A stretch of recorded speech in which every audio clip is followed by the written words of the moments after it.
Sinadyang bigyan ng lalaki ng asparagus ang kanyang nobya, ang pagkaing pinakaayaw nito, dahil nagdududa siya sa babaeng nasa harap niya. Hindi ito ang kanyang nobya na si Yao Yao na nawala 4 na taon na ang nakalipas dati, ang pinakaayaw ni Yao Yao ay asparagus. Noong 4 na taon na ang nakalipas, dahil sa sabay na pagpapakamatay ng kanyang mga tunay na magulang. Nagtamo siya ng post-traumatic stress disorder dahil sa matinding dagok, para maiwasan siyang makasakit sa sarili. Walang nagawa ang lalaki kundi tiisin ang sakit at ipasok siya sa mental hospital para magpagamot ngunit lingid sa kanyang kaalaman. Ang mismong desisyon niyang ito ang tuluyang sisira sa buhay ng babae dahil ang totoo, wala namang sakit ang babae. Ang lahat ng ito ay isang bitag lamang na maingat na idinisenyo ng babaeng sakim na may gusto sa kanya. Hindi lang niya sinuhulan ng ospital para gumawa ng peking sertipiko ng pagkakasakit, kundi malupit din niyang itinapon ang katawan ng babae sa ilang. Nang maayos na ang lahat, pinagsinungalingan ng doktor ang lalaki na biglang nagkasakit ang pasyente at nakasakit ng mga tauhan. At lihim itong tumakas mula noon, naglaho na ang babae sa mundo ng lalaki. Lubog sa matinding kalungkutan ng lalaki, bawat araw ay puno ng pangungulila at pagsisisi. Noong akala niya ay hindi na niya muling makikita ang babae sa tanang buhay niya, hindi niya inaasahan na ang babaeng nawala ng 4 na taon ay biglang lilito sa kanyang harapan sa pagbabalik ng noalay na minamahal. Lihim na nanumpa ang lalaki na gagamitin niya ang nalalabing buhay para protektahan ito.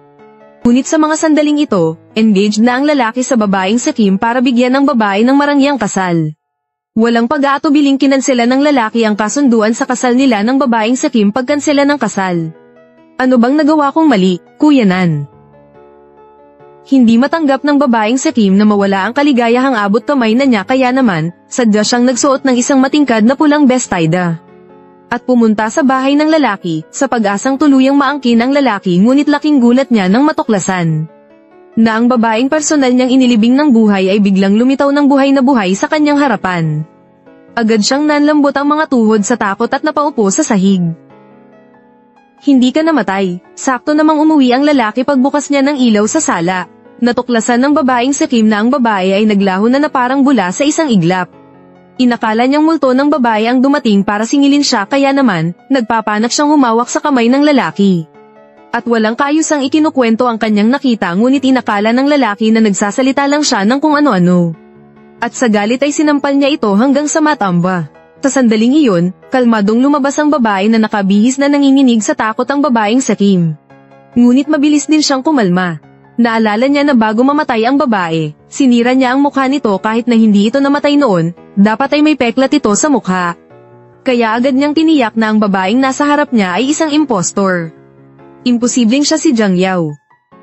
Imposibleng buhay pa si Jiang Yao. Kung hindi ka naniniwala, pwede mong subukan. Maaaring magkamukha ang mga tao, pero ang kilos at gawi ay hindi kayang gayahin. Sa totoo lang, noong muling lumitaw ang babae, nagkaroon na ng pagdududa ang lalaki. Kahit na mayroon siyang balat na hugis paru-paro na katulad ng sa babae. Pero ang kanyang personalidad at mga gawi sa buhay ay ibang-iba gayon paman. Dahil sa matinding pangungulila sa minamahal at ang saya ng muling pagkikita, ayaw niyang basta-basta magduda rito. Siya ang aking Jiang Yao. Ang kaisa-isang babaeng minahal ko sa buong buhay ko ito ang labis na ikinainis ng babaeng sakim. Nanumpa siyang ilalantad niya ang tunay na pagkatao ng babaeng ito isang araw, lihim niyang sinundan ng dalawa sa isang restoran. Sinuhulan niya ang waiter para sadyang matapunan ng alak ang braso ng babae. Dahil ang tunay na si Jiang Yao ay may allergy sa alak, kaunting dikit lang sa balat ay magkakaroon na ito ng mga pantal. Kaya habang naglilinis ang babae sa banyo, lihim siyang kinunan ng litrato ng waiter. Nang makita ng babaeng sakim sa litrato na walang anumang reaksyong allergy ang balat ng babae, nakumpirma niyang impostor nga ito. Kaya agad niyang hinanap ang lalaki Kuya Nan, hindi mo siya pwedeng pakasalan ano na namang kalokohan to. Ang taong nasa harap mo ay hindi si Jiang Yao. Siya ang aking Jiang Yao. Pero kani-kanina lang, kitang-kita ko na tinapunan siya ng alak ng waiter noong kolehiyo pa si Jiang Yao. Kapag nadikitan siya ng anumang may alak, agad na nagkakaroon ng pantal ang kanyang katawan. Kung hindi ka naniniwala, itaas mo ang manggas niya at tingnan mo. Malalaman mo ang buong katotohanan. Kinakabahang tinakpan ng babae ang kanyang braso, litong-lito ang isip sa katunayan, hindi nga siya ang tunay na si Jiang Yao. Kundi ang kakambal na kapatid ni Jiang Yao na lumaki sa ibang bansa nang malaman niya ang sinapit ng kanyang ate. Nakumbinsi siyang ang pagkamatay ng kanyang ate ay tiyak na may kinalaman sa lalaki at sa babaeng sakim. Kaya maingat siyang nagpanggap bilang kanyang ate at muling lumitaw sa harapan ng lalaki. Para pagbayarin sila ng mahal sa pagkamatay ng kanyang ate. Kaya bago magtagumpay ang kanyang plano ng paghihiganti, hinding-hindi niya pwedeng ilantad ang kanyang pagkatao.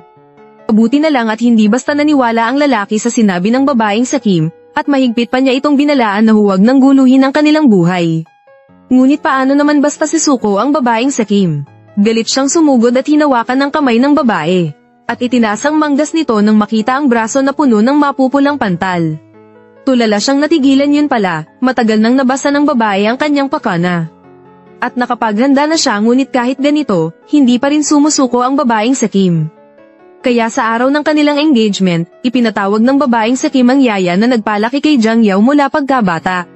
Sa unang tingin ng yaya kay Jang Yao, nalito rin siya sa pagkakahawig nito kay Jang Yao, maingat niyang sinuri ang balat sa dibdib ni Jang Yao. Pati na rin ang pagkukunot noo nito kapag may problema, ang lahat ng ito ay halos kamukhang kamukha ni Jang Yao. Kaya nahirapan din ang yaya na makilala ito, ngunit base sa maraming taon ng pagsasama, nakaramdam pa rin ng kakaiba ang yaya. Tingnan mong mabuti, siya si Yao Yao, si Yao Yao ay ako ang nagpalaki, matagal ko na siyang itinuring na parang tunay kong anak. Hindi ako magkakamali ng tao. Su Xiao, naloko ka ngayon, ay mahalagang araw para sa amin ni Yao Yao, ayokong maistorbo ng kahit sino. Umalis na kayo mga tauhan. May paraan ako para patunayan na hindi siya si Jang Yao. Kasunod nito, naglabas ang yaya ng isang pulseres. Sinabi niyang ito ang regalo ng mga magulang ni Jang Yao noong kaarawan nito. Nakatago pa rito ang ilang hibla ng kanyang buhok at ang babaeng sa Kim, noong nasa restoran. Lihim na kumuha ng isang hibla ng buhok ng babae. At ipina-DNA test kasama ng tunay na buhok ni Jang Yao na nasa pulseres. Ikaw na mismo ang tumingin.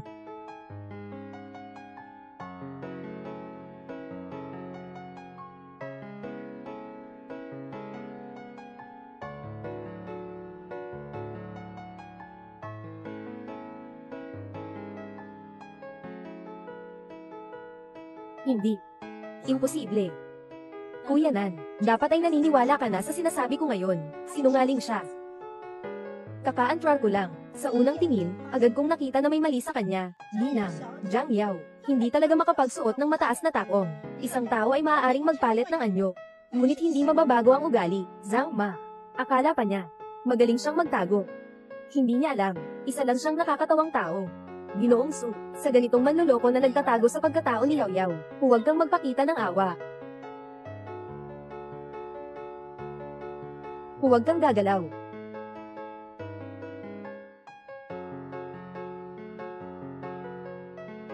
Tulong ni Lee. Ginoong Su. Pumunta. Gawin muli ang DNA test. Oo. Hindi na kailangang gawin. Ano man ang gawin, pareho lang ang resulta. Yao Yao, pasensya ka na. Sundin mo si Anan.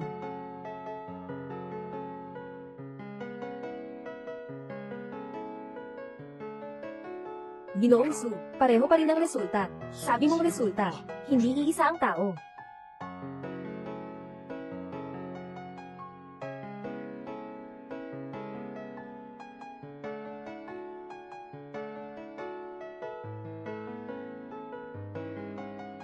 Sino ka ba talaga? Oo, totoo. Hindi ako si Jang Yao. Sa wakas, lumabas na ang tunay mong kulay. Nandito ang mga ebidensya at tao. Siya ay isang peke. Bakit? Bakit nang? Kung gusto mong lokohin ako, bakit hindi ka nalang magpatuloy? Ikaw ang unang nagduda sa akin. May problema ba sa sinasabi ko? Si Jang Yao ay patay na. Namatay siya sa ospital ng isip. Nakalimutan mo na ba, ikaw ang nagbigay ng kutsilyo? Ang kasalukuyang Jang Yao ay isang nalalabing buhay na. Miserableng nilalang na nakaligtas sa swerte. Kuya Nan, huwag mong pakinggan ang kanyang kasinungalingan tungkol sa tao. Gusto lang niyang makahingi ng iyong awa. Oo nga, yung mga ganitong tao ang pinakamagaling magloko. Nan, hindi mo ako pagkakatiwalaan, ayos lang. Kahit anong mangyari, nitong 3 taon, walang magulang, walang iyo, araw-araw, ako rin ang nagdala nito dito. Yao Yao, Kuya Nan, Kung si Yao Yao ay nasa langit man, alam niyang ganito ang nangyari. Siguradong hindi siya mapapanatag. Gusto mo bang kahit sa ilalim ng lupa, hindi siya makapagpahinga? Ganyan kang manloko. Hindi ka karapat dapat gamitin ang titulong Miss na nakatayo dito. Siya ay isang manlilinlang lang. Guardia. Bilisan mo at paalisin siya. Shenshi. Bakit ka nagmamadali? Ano ang kinatatakutan mo? Ano bang nakakatakot sa akin? Natatakot akong manguli. Dapat ikaw ang matakot. Kung sasabihin ko na ang buhok sa Pulse Heiress na ito ay hindi talaga sa akin. Imposible. Huwag mong kalimutan. Yung nag-alaga sa akin noon. Hindi lang si Zangma.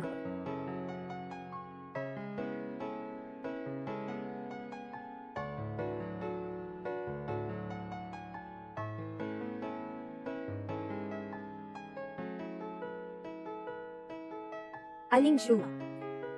Ginoong Shu, yung pagsusuri ay mali talaga. Aling Shu. Alam kong magkaibigan kayo ni Yao Yao, pero hindi ka rin pwedeng magsinungaling nang nakikitang nakangiti. Ang peke ay peke lang talaga, hindi kailanman magiging totoo. Ginoong Shu, alam mo pa ba kung ano ang pinaka-importante kay Yao Yao?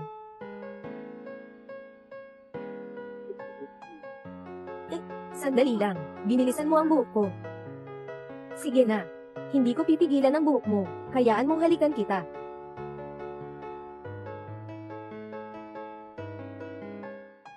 Buhok nga. Oo, buhok nga. Ano naman kung ganoon? Nasa harap na ang ebidensya. Hindi siya talaga si Zhang Yao. Sobrang mahal niya ang kanyang buhok. Paano niya kaya hawak ang gunting para gawin ang ayaw niyang gawin? Noong araw, para makipag-ayos sa amo at sa misis mo, pinutol mo ang buhok mo para lang makapagpas siya. Tungkol dito. Hindi ba ako nagkakamali? Ako. Ginoong Shu, kung ayaw mong maniwala, maaari kang magpadala ng tao para suriin. Ano ito? Ang Pulse Heiress na ito, hindi rin alam ni Yao Yao. Ito ay sinadyang kolektahin ko habang nililinis ang kwarto ng dalaga, ang mga nalaglag na buhok ng dalaga. Matagal na akong nakalikom ng marami. Ang dalaga ay isang taong mapalad. Ayokong maging hindi kumpleto ang kanyang buhay. Sikretong ginawa itong Pulse Heiress. Ngunit hindi pa natatapos ang Pulse Heiress na ito. Nagkaroon ng problema sa pamilya Zhang. Ginoong Shu, ito ang nagpapatunay ng pagkakakilanlan ng dalaga. Nag-iisa lang na bagay.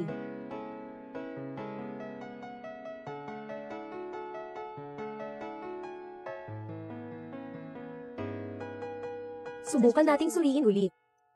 Anan. Alam ko, ginagawa mo ito, dahil sobrang nagmamalasakit ka sa akin. Ginoong Shu, bago tayo umalis, dapat mong tingnan muna ito.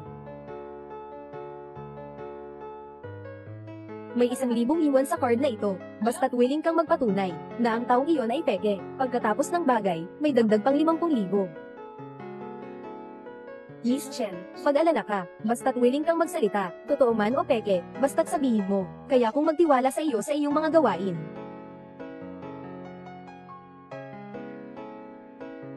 Tama, ako ang gumawa nito. Bakit sa tuwing babalik siya, kailangan mo akong iwanan? Bakit? 3 taon na, ngunit hindi ka pa rin makalimot sa kanya. Siyang kasama mong dumaan sa panahong ito. Ako ito. Ako mula simula hanggang katapusan. Ang mahal ko lang ay si Zhang Yao, pero siya ay hindi si Zhang Yao. Isa lang siyang peke. Ginoong Chen, ang pagsasalita ay kailangang may ebidensya. Oo. Wala akong ebidensya ngayon, pero alam ko lang na ang taong nasa harap mo ay hindi siya. Shenshi. Nakikita kong talagang nababaliw ka. Talaga. Ginoong Shu. Kami ng pamilya Zhao at pamilya Zhang ay nagtulungan ng mahigit 10 taon. Ngayon ay bumalik na si Hinang. Zhang, tungkol sa susunod na pakikipagtulungan, maaari na bang direktang makipag-ugnayan? Direktang makipag-ugnayan si Hinang. Zhang, oo nga. Kung si Hinang, Chen pa rin ang manggana sa sitwasyon, sa kanyang kasalukuyang estado. Hindi kami kampante eh. Dapat si Hinang, Zhang na ang umupo sa pwesto. Kailangan nating tapusin ang kontrata, dahil bumalik na si Yao Yao. Kaya ang Zhang Corporation, dapat ay hawakan na ni Yao Yao. Susunod na linggo, magkakaroon ako ng pulong ng mga shareholders.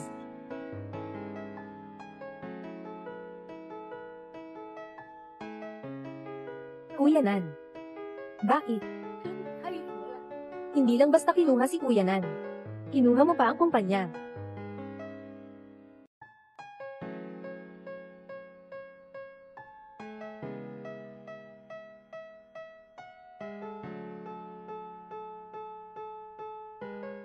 Alam ko kung bakit mo ako hinahanap. Alam ko rin na hindi ka talaga siya. Itong Pulse Ares, ipinapakita nito na si Yao Yao ay malusog at masaya. Kailangan pa rin niyang isuot.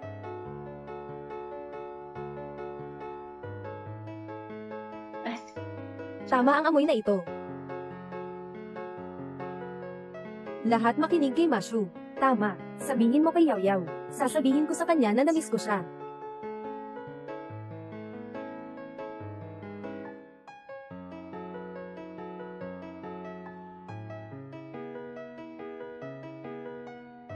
Kuya, lahat ng tao sa mundo ay may iniisip tungkol sa'yo. Nakaririnig ka rin. Di ba?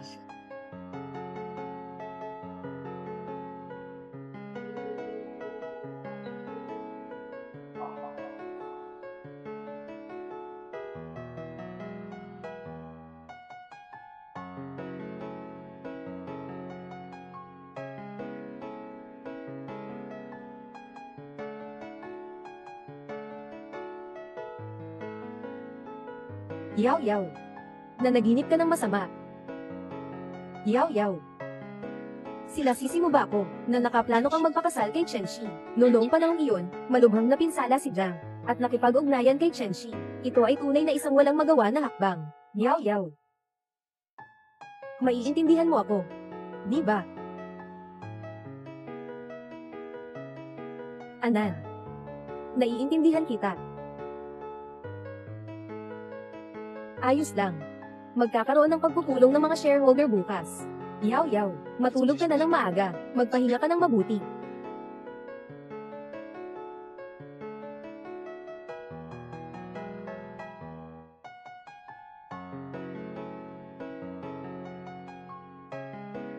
Matapos ang mga nangyari ngayon, hindi basta-basta, maniniwala si Sunan sa akin. Ang pulong ng mga shareholder bukas ay isang bitag na inihanda para sa akin. Ate, sana'y tulungan mo ako, di ba? Ngayon ang araw ng turnover. Ang pamilyang Jiang ay talagang mahusay sa pagsira ng tulay. Walang magagawa, syempre siya ang tunay na may-ari. Ngunit sa loob ng 3 taon, marami ka ring pinagdaraanan.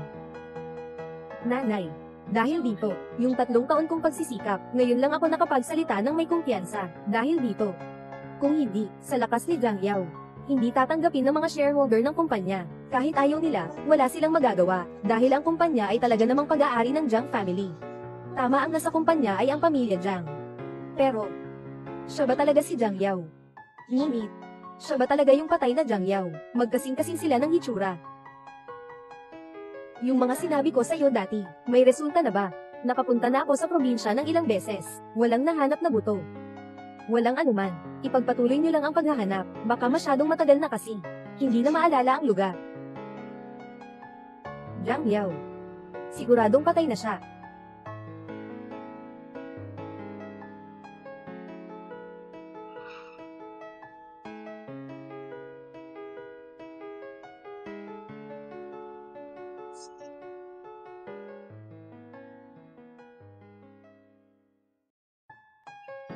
Huwag mong isipin na gamit ang ilang mababang paraan ay talagang ikaw si Jiang Yao.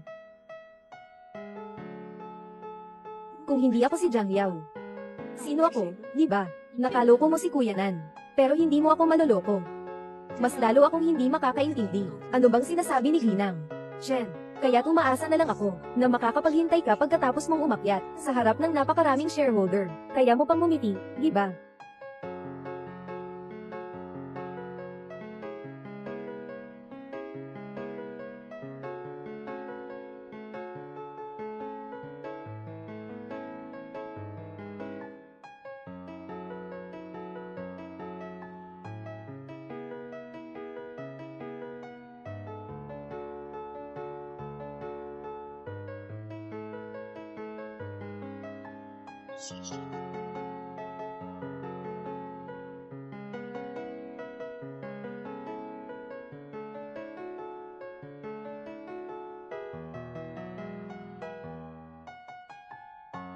Huwag kang matakot, nandito ako.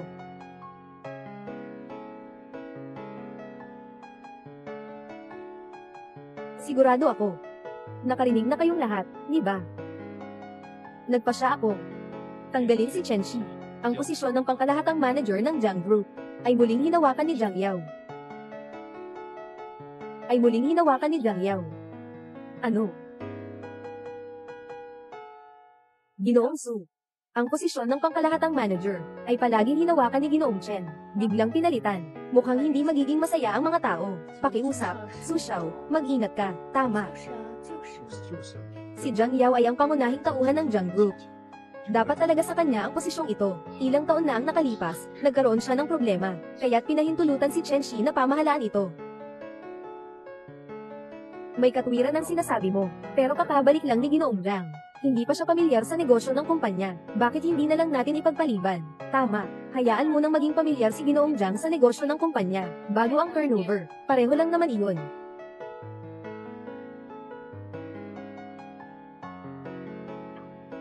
Hindi ko ito nakipag-usap sa inyo. Ito ay isang paalala. Kuya Nan. Desidido na akong magbitiw sa posisyon na ito. Kailangan mo pa bang magpasya? Ginoong Chen, mas kailangan mong mag-ingat. Noong nakaraan, nang magkaroon ng krisis ang kumpanya, halos ito ay tuluyang bumagsak. Ikaw ang gumawa ng plano. Kayo ngayon ay magbigay daan. Ano ang gagawin ng kumpanya? Mga kaibigan, naiintindihan ko ang inyong mga alalahanin.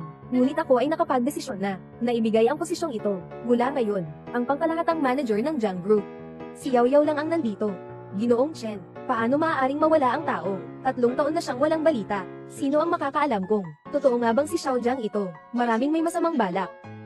Pero may karapatan. Ang nakaupo sa posisyong ito, dapat ay tunay na anak ng pamilya Jiang.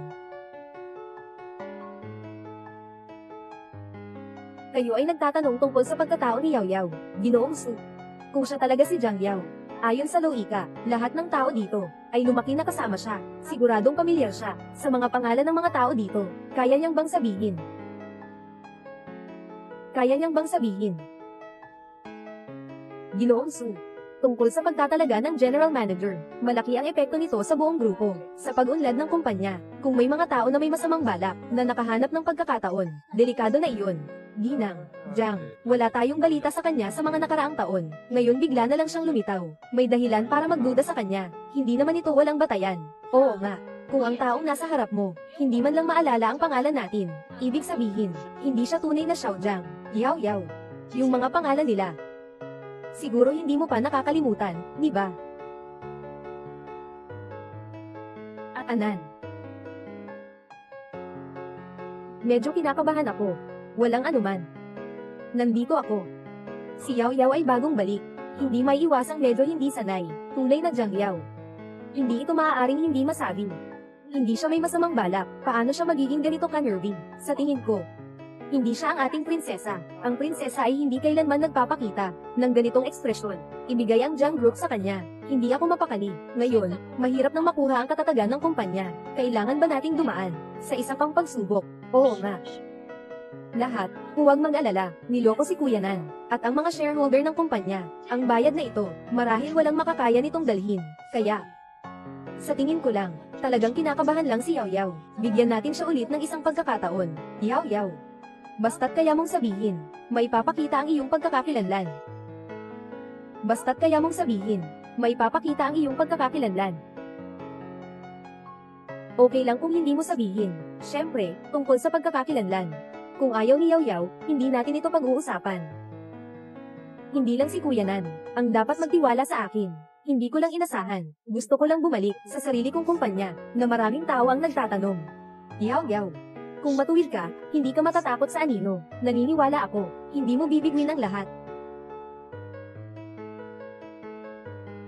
Linda, direktor ng marketing. Noong 6 na taon na ang nakakaraan, nagsinungaling ka sa asawa mo. Pumunta pa sa kumpanya ang asawa mo. Sa huli, nagdiborsyo kayo. Paano niya nalaman ang mga ito? Hindi ba tama ang sinabi ko? At mayroon pa, huwag na sanang magsalita. Ma Zhongxian, mayroon kang 13% ng shares ng Jiang. Dati kang pinagsabihan, dahil sa kickback. Wala akong maling sinabi, di ba? Nandyan na si Ginoong Jiang. Ngayon naniniwala na ako, ikaw talaga ang tunay na Ginoong Jiang. Ano naman ang sa inyo? Kailangan ko bang isa-isahin kayo? Kailangan bang ipakita ko pa? Hindi na. Naniniwala kami sa iyo. Kayo. Ikaw talaga si Jiang Yao. Mayroon pa bang nagdududa? Anan. Ayos lang iyon. Sila ay dahil masyado nilang pinahahalagahan ang kumpanya, kaya sila ay nagiging maingat. Kailangan ko ring pasalamatan sila, sa loob ng maraming taon, na tumulong sa pag-aalaga ng kumpanya. Hindi nyo na kailangang magsalita, naiintindihan ko. Buti na lang at nakapaghandog ako ng maaga. Naihandog ko ang lahat ng impormasyon ng Jiang Group, na parang kabisado na. Bakit ganito? Si Jiang Yao ay patay na. Saan ba nagkamali? Chen Shi. Mabilis, makipagpalitan kay Yao Yao. Kung gusto mo ng palitan, okay lang. Pero, huwag nang mag-aksaya ng salita, agad kang umalis sa suite. Pagsasalin. Sige. Pagsasalin, masamang tao. Sa pagkakataong ito, papayagan kita na mamatay ng walang libingan. Nan. Sa totoo lang, hindi naman kailangang magmadali sa pagsasalin. Yao Yao. Ang mga ito ay talagang sa iyo. Dapat ay ibalik sa iyo. Inalagaan ko ang Jiang sa loob ng maraming taon. Sa wakas, naibalik na rin sa tamang may-ari. Anan.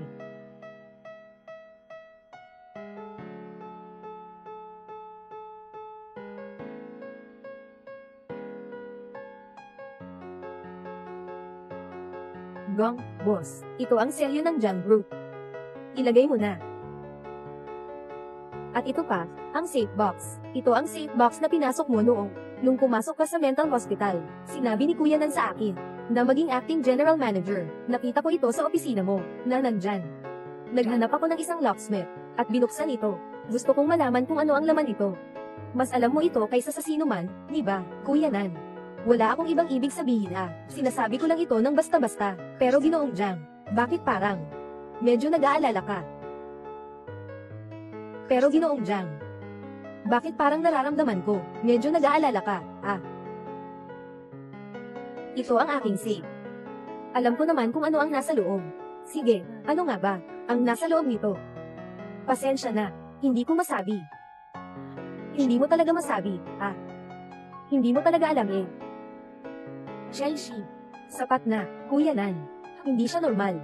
Kung hindi talaga siya si Jiang Yao, di ba't nagkamali ka ng pagbibigay, para ito sa ikabubuti mo? Oo nga, Su Xiao. Tama si Ginang. Chen, maaari niyang sabihin ng tama, ang impormasyon tungkol sa akin at sa ibang mga shareholder. Ngunit hindi ito nangangahulugang. Siya na si Ginoong Jiang. Marahil ay lihim siyang nagsisiyasat sa atin. Nakapaghanda na. Naniniwala lang ako sa sarili ko, sa mga nakita ko mismo. Kayo ang nagdududa sa kanya, iyon ay nagdududa kayo sa akin. Mukhang ngayon, kung hindi ko maalis, ang pagdududa ng lahat, ang posisyon na ito ng general manager, hindi ko kayang hawakan. Hindi ito tungkol sa hindi ko kayang hawakan, wala ka talagang karapatan na umupo dito. Dahil, hindi ka talaga si Jiang Yao. Bakit ka sobrang sigurado na hindi ako? Alam ko lang. Sige, sabihin mo, ano ba talaga ang nandito? Nandito ay isang dokumento. Anong dokumento? Ito ay isang business plan. Dito ay detalyadong nakasulat, sa loob ng susunod na 10 taon, ang plano ng pamamahagi ng ari-arian ng Jiang. Chen Shi. Dahil magkaibigan tayo. Ayaw ko sanang ilantad ka. Ngunit pinili mo talagang magdusa. Kaya't wala na akong magagawa. Sa mga nakaraang taon, pumunlad ang Jiang. Sinasabi ng iba, ikaw ay mahusay sa pamamahala, ngunit sa katotohanan, bawat hakbang na iyong pinangunahan para sa Jiang ay ayon sa aking plano, na nakasulat dito. Tama ba ako? Ikaw ay nagbabalat kayo, Kuya Nan. Huwag mong pakinggan ang mga sinasabi niya. Wala akong ginawa. Yao Yao, ang ibig mong sabihin, ang mga tagumpay ni Chen Shi sa mga nakaraang taon, ay ayon sa iyong plano. Chen Shi, akala ko ay nagiging matigas ka lang. Hindi ko akalain, na wala ka talagang silbi. At ninakaw mo pa ang mga nagawa ni Yao Yao. Talagang ikaw ang salot ng kumpanya.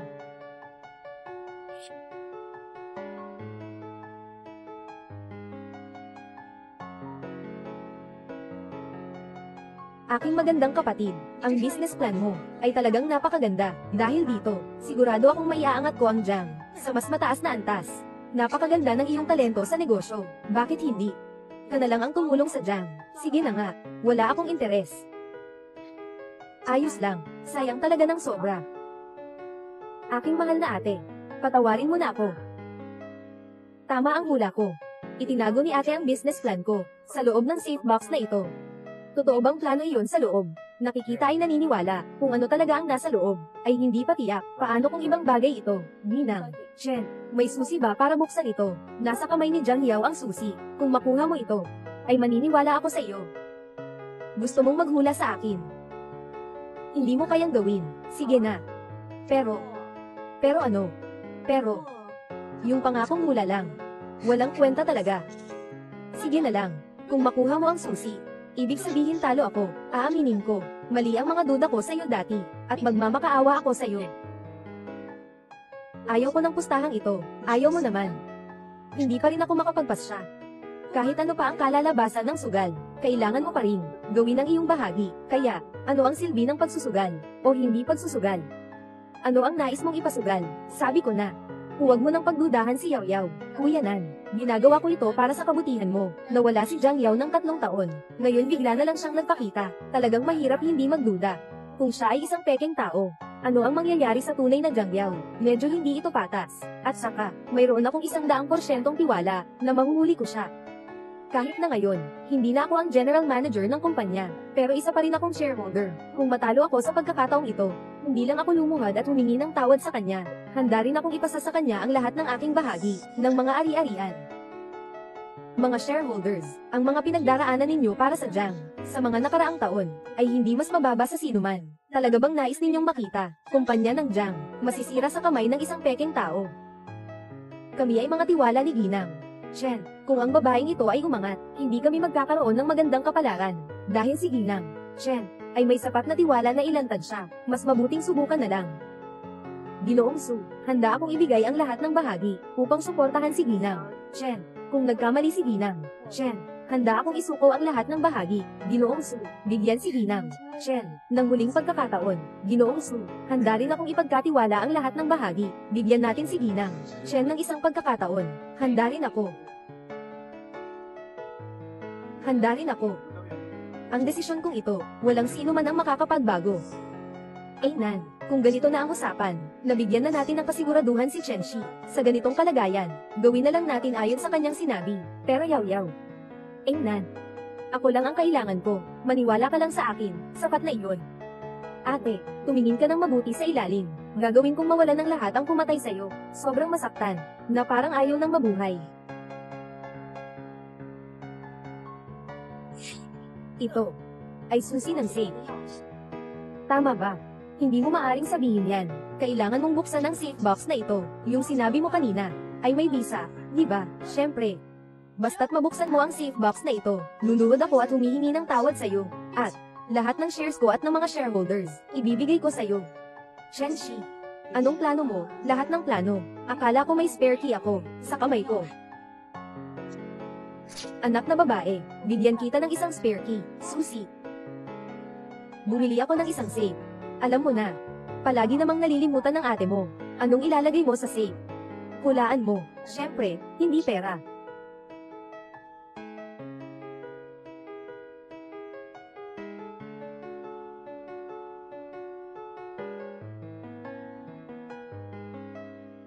Tingnan mo, talagang hindi mabubuksan. Mukhang, tama nga si Ginoong Chen. Tingnan mo, syempre peke ito, HMM, oo nga.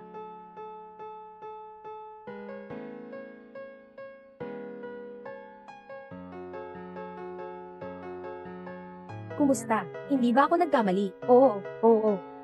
Ito. Peke. Nakita na ang buntot ng iyong fox. Sa wakas ay lumabas na, di ba, Kuya Nan? Hindi siya si Jiang Yao. Ito. Bakit ganito?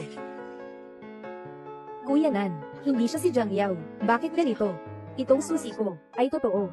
Bakit siya nagpapanggap, HMM? Iyon na, hindi ka pa rin tapat. Ano pa ang pinagtatanggol mo? Saan talaga napunta ang tunay na Jiang Yao? At saka, sino ka ba talaga? Hindi ko talaga alam. Ano ba talaga ang sinasabi mo? Kung hindi ako si Jiang Yao, sino naman ako? Kuya Nan, para siyang nagsasabi na, huwag kang ganyan, kung siya talaga si Jiang Yao. Bakit? Hindi mabuksan ang safe box na ito, maling babae. Kuya Su, nilantad mo rin. Gong Chen, salamat sa'yo ngayon. Kung mapunta man sa kamay nitong babae ang grupo, hindi na kayang i-imagine ang magiging epekto. HMM, oo nga. Kuya Nan, nagpanggap siyang si Jiang Yao. Pinaglalaroan ka lang niya. Karapat-dapat lang sa kanya. Ayaw ko rin namang magalit ka. Pero para matuklasan ang kanyang maskara, kailangan kong gawin ito. Nahihirapan ako. Ilantad ang kanyang tunay na pagkatao. Huwag kang magpaloko sa kanya muli. Anan. Alam mo ba, na si Jiang Yao ay ang pinakamahalagang tao kay Nangej. Handa siyang isakripisyo ang buhay para sa kanya. At sa 3 taong pagkawala ni Jiang Yao, kami ni Kuya Nan ay hindi nakatulog ng maayos. Ngayon, bigla kang lumitaw. Nagbigay ka sa amin ng pag-asa. Pero pinabayaan mo kami. Dapat kang maparusahan. Marahil ikaw talaga si Jiang Yao. Totoo nga bang nandito ka na muli? 3 taon na ang nakalipas, pinatay kita. Pagkatapos ng 3 taon, binugbog mo lang ako hanggang mamatay. Jiang Yao, kahit anong gawin mo, nakadestino kang mamatay. Mga Ginoo, nagkamali kayo, nagkamali. Kalihim Xiao, ano bang sinasabi mo? Wala kang karapatang magsalita dito, lumabas ka na, ikaw. Pumarito dito para usap. Yung sinabi mo kanina, anong ibig sabihin nun? Ang ibig kong sabihin ay, nagkamali ka ng intindi, siya mismo si Jiang Zong. Kung siya si Jiang Yao, bakit hindi niya mabuksan ang safe na ito? Iyan ay dahil ang kandado ng safe ay may ginawang masama.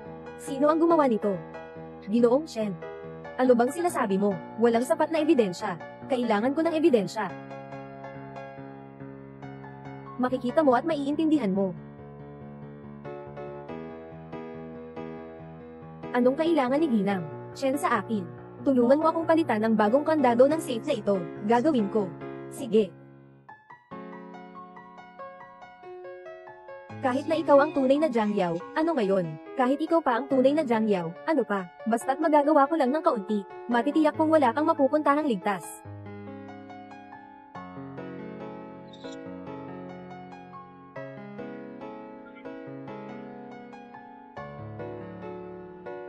Ikaw, na peke at nagtataksil. Ikaw ang aking personal na sekretarya, at nagsasagawa ka pa ng panghuhuli ng larawan.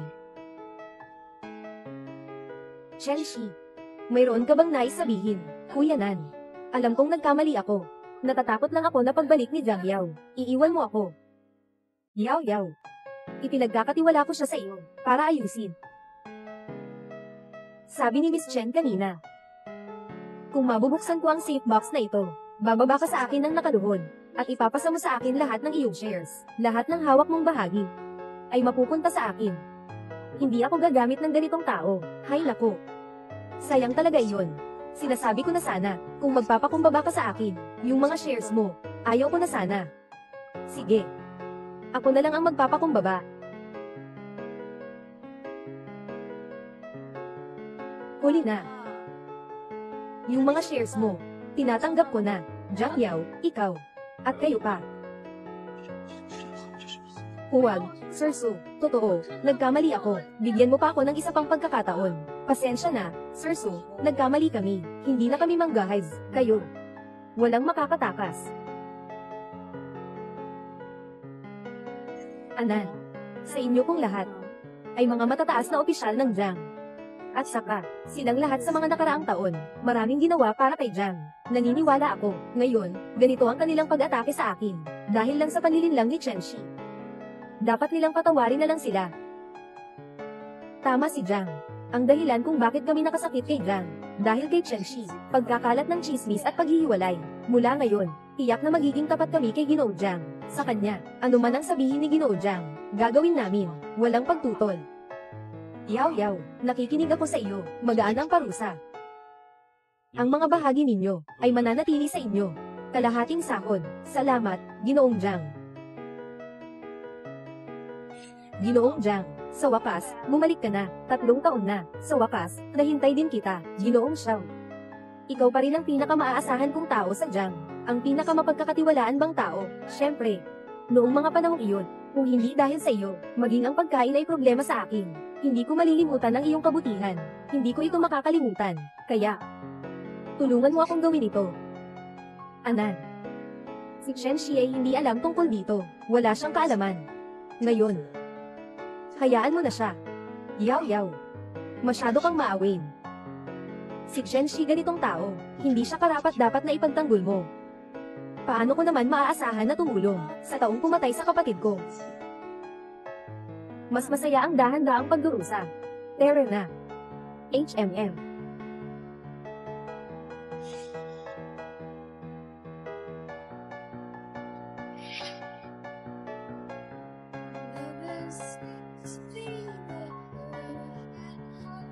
Ate, nakuha ko na ang junk group para sa'yo. Nakuha ko na.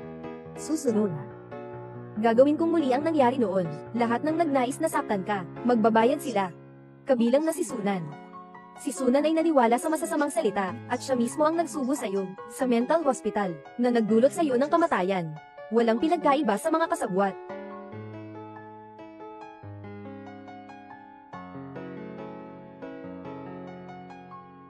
Anong nangyari? May iniisip ka? Wala. Yaw. Hindi ka talaga magaling sa pagsisinungaling. Mga nakaraang bagay, hayaan mo na lang itong lumipas. Tumingin sa hinaharap. Kuya, ang dami mong pinagdaanan. Akala niya pinakawalan ka na. Matagal ka nang pumanaw. Hanggang ngayon, hindi pa niya alam. Binabati kita, muling naging General Manager ng Junk Group. Nakuha mo na ang lahat ng sa iyo.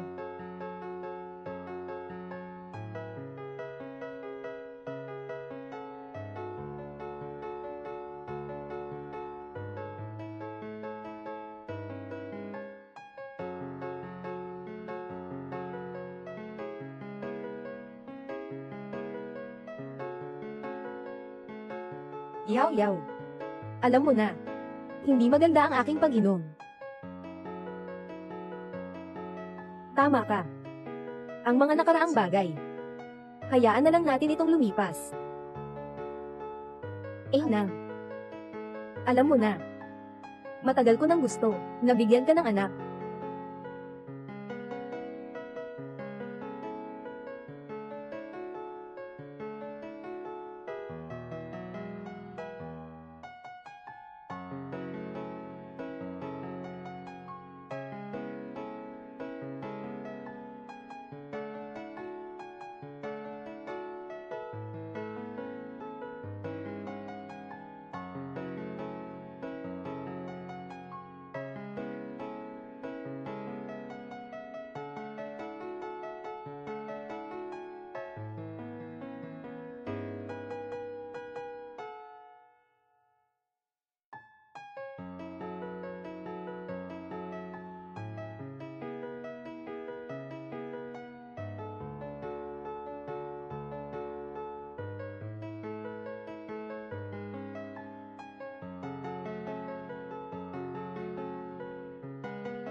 Yaw.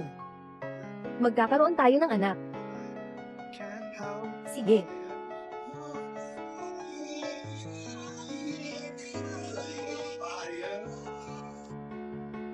Anan. Yaw.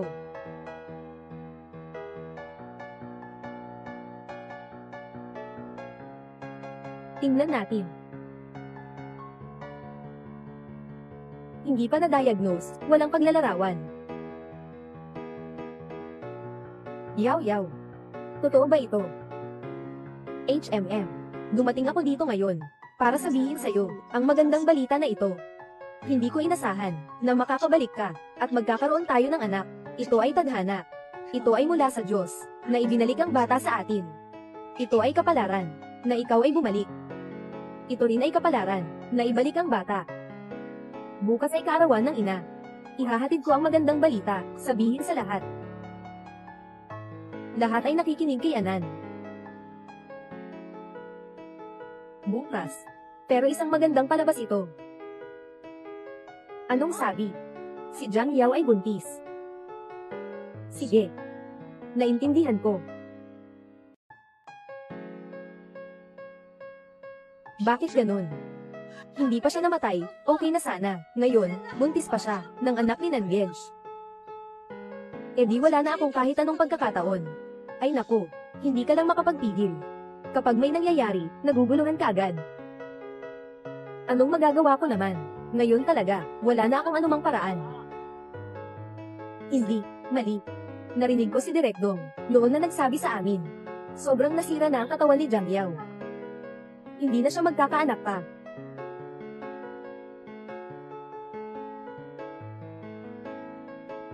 Direktor Dong, naalala ko, 3 taon na ang nakalipas, na sinabi mo, na basta't ininom ang mga gamot na ginawa mo. Si Jiang Yao ay hindi lang magkakaroon ng aborsayon, kundi hindi na rin makabubuntis sa kanyang buhay. Tama nga, ano ang problema? Jiang Yao. Nanganak na ulit siya, anak ni Sunan. Hindi ito pwedeng mangyari. Matapos siyang mag-miscarry, binuo mo pa siyang dalhin sa ospital, para magpa-check up. Naalala ko, malinaw na nakasulat sa ulat ng medikal na pagsusuri, na siya ay permanenteng walang kakayahang manganak. Mukhang tama ang sinabi ng nanay ko, hindi siya talaga si Jiang Yao. Director Dong, yung ulat ng medikal na pagsusuri noon, meron ka pa ba niyan? Meron. Mayroong backup sa computer. Pakisuyo, ayusin mo ito, gagamitin ko, ito. Sa pagkakataong ito, tiyak na ipapakita kita sa iyong tunay na anyo.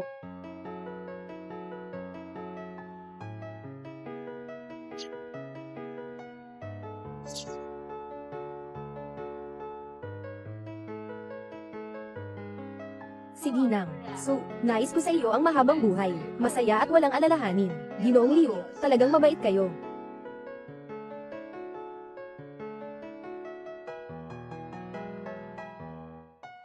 Ako ay kumakatawan sa Kangkay Real Estate. Nais ko sa iyo ng kasaganaan tulad ng silangang dagat, at buhay na kasinghaba ng bundok sa timog. Salamat.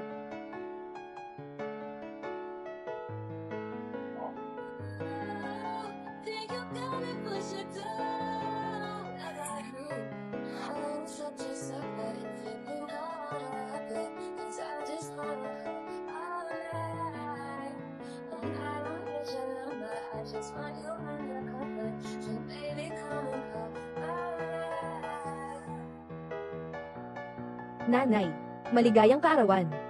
Tiya, naway maging malusog at mahaba ang iyong buhay. Yao Yao, mukha ka, hindi na katulad ng dati ah. Talaga ba? Tita, sa tingin mo, anong pagkakaiba sa akin? Mas maganda na ako kaysa dati. Tita, talaga namang nagbibiro kayo, Ginoo at Ginangsu. Tama po kayo, si Miss Jiang ay likas na maganda, batang-bata at maganda, at talagang bagay na bagay kay Su Xiao. Yao Yao, hindi ito ang unang beses na binati mo ako sa kaarawan. Ngayon, gusto ng tiyahin na subukan ka. Ipinadala ko sa iyo ang regalo sa kaarawan ko 4 na taon na ang nakalipas. Nandito rin ito. Maaari mo bang sabihin sa akin, alin dito?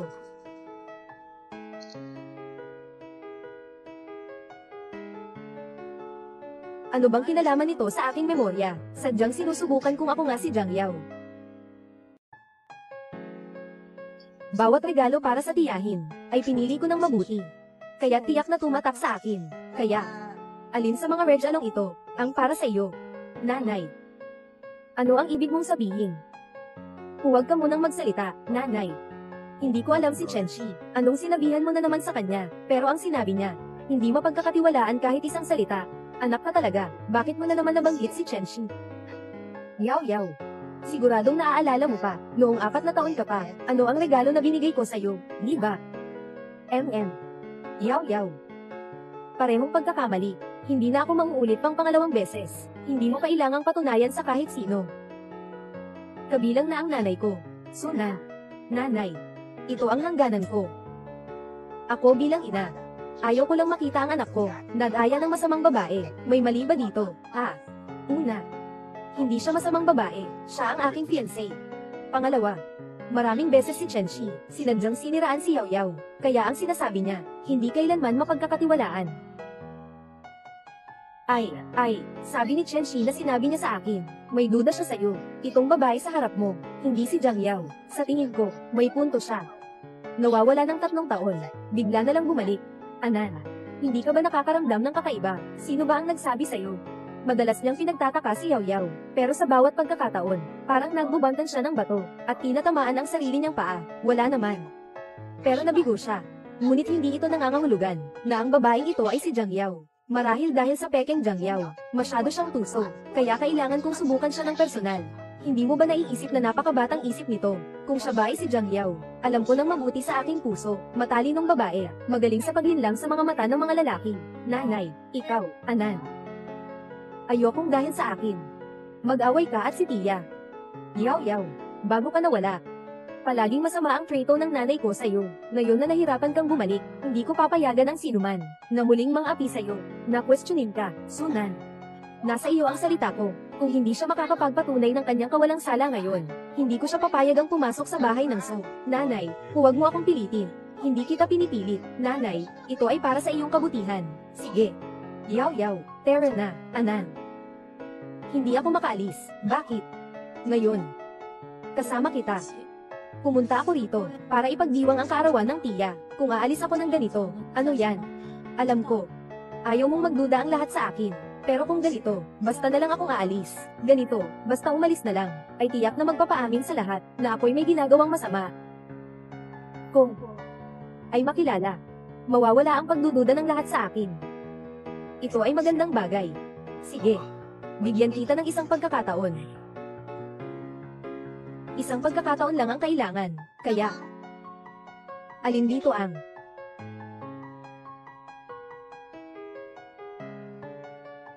Ting, alam ko, hindi mo siya makikilala, Anan. Ang babaeng ito, hindi siya si Jiang Yaw. Yaw Yaw, nakalabas na ang buntot ng sorrow niya. Tinatawag mo pa rin siyang Yaw Yaw. Nan. Talagang ako si Yaw Yaw. Umiiling ako. Hindi dahil hindi ko ito pinili, kundi dahil sa mga regalong ito. Wala ang ibinigay ko. Sa tiyahin 4 na taon na ang nakalipas, Nanay. Sabi ni Yaw Yaw, totoo ba ito? Oo. Ang regalo na ibinigay mo sa akin noon, talagang hindi ko ito nailagay sa loob. Hindi ko inasahan. Ay, Jiang na. Ano ba talaga ang regalo mo sa akin 4 na taon na ang nakalipas? Ano ito, Nanay? Napatunayan na ni Yaw Yaw ang kanyang kawalang sala. Ano pa ang gusto mong gawin? Tumahimik ka. Jiang Yaw. Gusto kong sabihin mo sa akin, 4 na taon na ang nakalipas. Ang kalagayan ng tiyahin, palaging may problema. Kaya, pumunta ako sa templo at humingi ng isang Buddha amulet. Yung Buddha amulet na yon, ay regalo ko sa ina ko. Nanay. Sabi ni Yaw Yaw, tama siya, talaga. Pareho kaming. Siya si Jiang Yaw. Pumunta sa templo para magpa-espiritu. Ako ang nagpasya niyan para sa ate ko. Paano ko malalaman? Nanay, talagang hindi mo dapat pagdudahan si Yaw Yaw. Nasabi ko na, siya ba si Jiang Yaw? Alam na alam ko, wala akong pakialam kung siya si Jiang Yaw o hindi. Ang nararamdaman ko sa kanya ay puot lamang. Jiang na. Ano ang ginawa mo noon? Hindi mo naman ito nakakalimutan, di ba, Tia? Pasensya na. Ngayon, sabihin mong pasensya na. May silbi ba ito, Nanay? Hayaan na lang ang mga nakaraan. Ako at si Yaw Yaw, pareho na naming nalimutan. Huwag mo nang banggitin. Kailangan ko talagang banggitin ito. 3 taon na ang nakalipas. Siya, Jiang Yaw, ay sadyang sinira ang aming mga inapo ng Su. Kumain ka ng prutas. Ang tiyan ko. Yaw Yaw. Yaw Yaw. Ikaw ito. Ang anak ko. Yaw Yaw. Anong nangyari sa'yo? Nan. Ang akin. Ang ating anak. Wala na. Bakit ganito? Hindi ko alam. Ito ay gamot pang aborsayon. Jiang Yaw, ang tindi ng puso mo. Anong nagawa ng pamilya Su sa iyo? Bakit mo ito ginawa? Wala. Hindi ko alam. Nagsisinungaling ka. Sadyang ginawa mo yan, Anan. Maniwala ka sa akin. May gustong manakit sa akin. May gustong manakit sa ating anak, Anan. Naniniwala ka sa akin. Yaw Yaw. Lalong lumalala ang sakit mo. Hindi ako ganun. Mama, noong panahong iyon, hindi maganda ang kalagayan ni Yaw Yaw. Hindi niya sinasadyang mangyari iyon. At wala ng anak. Mas malungkot siya kaysa kanino man. Ano man ang dahilan niya. Hindi ko siya palalampasin. Jiang Yaw, gusto kong umalis ka sa anak ko. Tia, naka-engage na kami. Tia, pwede namang maghiwalay kahit kasal na, lalo na't kasal lang naman ang usapan. Basta't pumayag ka. Kahit anong kondisyon, ikaw ang bahala. Sige lang. Hindi ako aalis kay Anan. Nandito ako. Huwag mong asahang makakapasok ka sa bahay ng Su. nanay. Ayokong may humadlang sa atin. 我更不希望那个人是你。 Sa loob ng 3 taon, walang yaw-yaw sa tabi ko. Palagi ko siyang iniisip. Ngayon, bumalik na siya. Bubusisiin ko siyang buong puso. Hindi ko talaga alam, ano bang pinainom niya sa'yo. Hindi siya karapat-dapat sa'yo. Ang nararapat sa'yo ay si Chenshi. Anan, makinig ka sa nanay mo. Bitawan mo si Jiang Yao. Pakakasalan mo si Chenshi. Ayos ba, nanay? Si Chenshi bukod sa magaling magpakyut sa'yo. Ano pa ba ang kaya niyang gawin? Tingnan mo ng mabuti. Si Chenshi, matindi ang puso't kamay, madilim ang iniisip, na biktima ka niya. Sa tingin ko, may bias ka sa kanya. Dapat ay ikakasal ka na kay Chenshi. Malapit na kayong magpakasal. Ngunit nang bumalik ang babaeng ito, agad mong pinalitan ng iyong fiancé. Makatwiran ba ito para kay Chenshi? Wala akong pakialam. Ang asawa ko ay si Jiang Yao lang. Sa puntong ito, walang makakabago niyan. Ang pagmamahal ay unti-unting mapapalago. Hindi ito mapapalago. Ikaw. Sa madaling salita, hindi ako sang-ayon na magkasama kayo. Tia, may problema ka sa akin, dahil ba sa bata? Tama, kung ganoon. Kung sabihin ko sa iyo, nabuntis ako ulit sa anak ni Anan. Sinasabi mo, totoo ito. Totoo ito. Kung ganoon, ito ay napakalaking balita. Yaw-yaw, kanina ay hindi maganda ang ginawa ng tiyahin. Kung ganoon, kayo na, may anak na kayo. Ibig sabihin, binigay sa atin ng langit, ang pagkakataon na mapunan ng ating mga panghihinayang, kaya't dapat nating pahalagahan ito. Yun. Tita, ito po ba, ay nangangahulugang pumayag na kayo na magsama tayo? Siyempre pumayag ako. Hindi ko naman pwedeng, hayaan na ang aking mahal na apo, pagkapanganak pa lang, wala nang tatay, di ba, Anan? Dapat mong alagaan ng mabuti si Yaw-Yaw, nanay. Sinasabi mong ganito. Siyempre aalagaan ko siya ng mabuti, sa okasyon ng kanyang kaarawan. Ngayon, tunay na doble ang saya sa pamilya So. Binabati ko po si matandang Ginoo sa So. Oo. Sa susunod na panahon, aayain ko kayong lahat na uminom ng pang-1 buwan na gatas. Tita.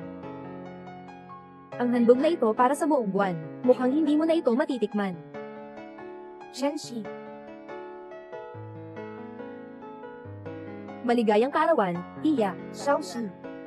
Tia, gusto rin kitang makasama, nakasama si Sunan. Pero ngayon, buntis si Yaw-Yaw sa anak ni Sunan. Tungkol sa iyo, walang magagawa ang tiyahin. Alam ng tiyahin na may sama ka ng loob, at hindi ka kontento. Pero huwag kang mag-alala, sa hinaharap, siguradong maghahanap ang tita mo ng magandang pamilya para sa iyo. Tita, ngayon lang ako dumating, lalo na para batiin ka sa iyong kaarawan. At saka, para rin mabunyag, ng ilang masasamang tao ang maskara nila. Chenshi, hanggang kailan ka ba magpapaligoy-ligoy? Anong ibang palabas pa ang gusto mong gawin? Kuya Nan, maaaring may isang bagay na hindi mo pa alam. Noong panahon, si Jiang Yao ay na-miscarry, na nagdulot ng pinsala sa katawan niya. Sabi ng doktor, hindi na siya makakabuo pa ng anak sa buong buhay niya. Pero ngayon, sinasabi niya na siya ay buntis. Ito ay nagpapakita na siya ay hindi talaga si Jiang Yao. Hindi siya talaga si Jiang Yao. Jiang Yao, akala mo ba na dahil buntis ka sa anak ni Nandiej, ay maaari ka nang maging walang alalahanin? Nakikita kita, na ang talino mo ay nagdulot sa iyo ng problema, kung ikaw si Jiang Yao. At nagdadalang tao ng anak ni Sunan, dapat ay tulungan ko kayo, ngunit kung hindi ka naman, hindi ko ito papayagan, isang mapanlinlang na babae. Manatili ka sa tabi ng anak ko, Kuya Nan. Sa pagkakataong ito, talagang may ebidensya ako. Ano namang ito? Ito ay noong araw, nang pumunta si Jiang Yao sa ospital. Ang kanyang medical report, nakasulat dito ng malinaw, na si Jiang Yao ay nagkaroon ng miscarriage, na nagdulot ng pinsala sa kanyang katawan, na hindi na siya makabubuntis pang muli. Noong panahong iyon, natakot si Yaw-Yaw na malungkot ka, kaya hindi niya sinabi sa iyo na maaari pa siyang mabuntis. Yaw-Yaw, totoo ba ito? Yaw-Yaw, bakit hindi mo sinabi sa akin? Talaga nga. Ngayon, may matibay na ebidensya. Ano pa ang masasabi mo? Wala na akong masabi. Siyempre, wala na siyang masabi. Sa wakas, lumabas na ang buntot ng fox. Ang ulat sa medikal na pagsusuri ay napakapribadong bagay. Mahirap makuha ito ng karaniwang tao, di ba? At saka, ngayon, napakadali ng magpanggap na may ulat. Sobrang dali na. Nagdududa ka ba? Ang ulat na ito, peke lang. Chenshi, dapat ay alam mo ng mabuti. Ang mga kahihinatnan ng panlilin lang sa akin. Matagal ko nang nahulaan na sasabihin ninyo yan. Kaya, nagdala ako ng isang saksi ngayon. Pumasok ka.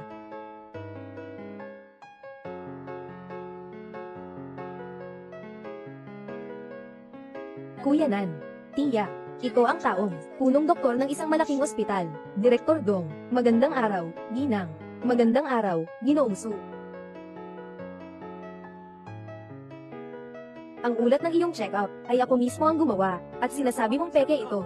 Sobrang kalokohan naman yan. Bakit hindi ka na nagsasalita? Di ba magaling kang makipag-usap? Ngayon ay parang nawala ka na. O sasabihin mo pa, dahil nandito si Director Dong. Nagtatago ka. Ang ulat na ito ay totoo. Ibig sabihin, aaminin mong hindi ka si Jiang Yao. Anan. Ang ulat na ito ay totoo. Ako rin ay talagang si Jiang na. Nagkakasalumat. Nakasulat sa ulat na ito, ngunit malinaw na nakasulat. Si Jiang Yao ay hindi na maaaring mabuntis sa kanyang buhay. Oo nga. Hindi ako buntis. Yao Yao. Ginaya mo ako. Bakit mo ginawa yan? Ginawa ko lahat ng to. Para mag-higanti. Yung taong nagsira sa akin noon, anong ibig mong sabihin? Chen Shi. Nagpanggap akong buntis, para lang makuha ka. Yung ebidensyang nagsasabi na ako ang nagpalaglag noon. Sobrang kalokohan mo talaga. Ikaw mismo ang uminom ng gamot pang laglag. Wala akong kinalaman dyan, Anan. Tia. Hindi ko pa nasabi noon. Dahil wala akong ebidensya. Ngayon, panahon na para lumabas ang katotohanan. Yao Yao. Nagdududa ka ba? Na si Chen Shi ang nagbigay sa'yo ng pampalaglag, na naging sanhi ng iyong pagkalaglag. Hindi ako nagdududa. Tiyak na nga. Chen Shi. Kung tungkol sa bagay na ito, may kinalaman ka ba o wala, Kuya Nan? Sinasabi lang niya ang hindi totoo, Jiang Yao. Sabi mo kanina may ebidensya ka, sanggunian ba?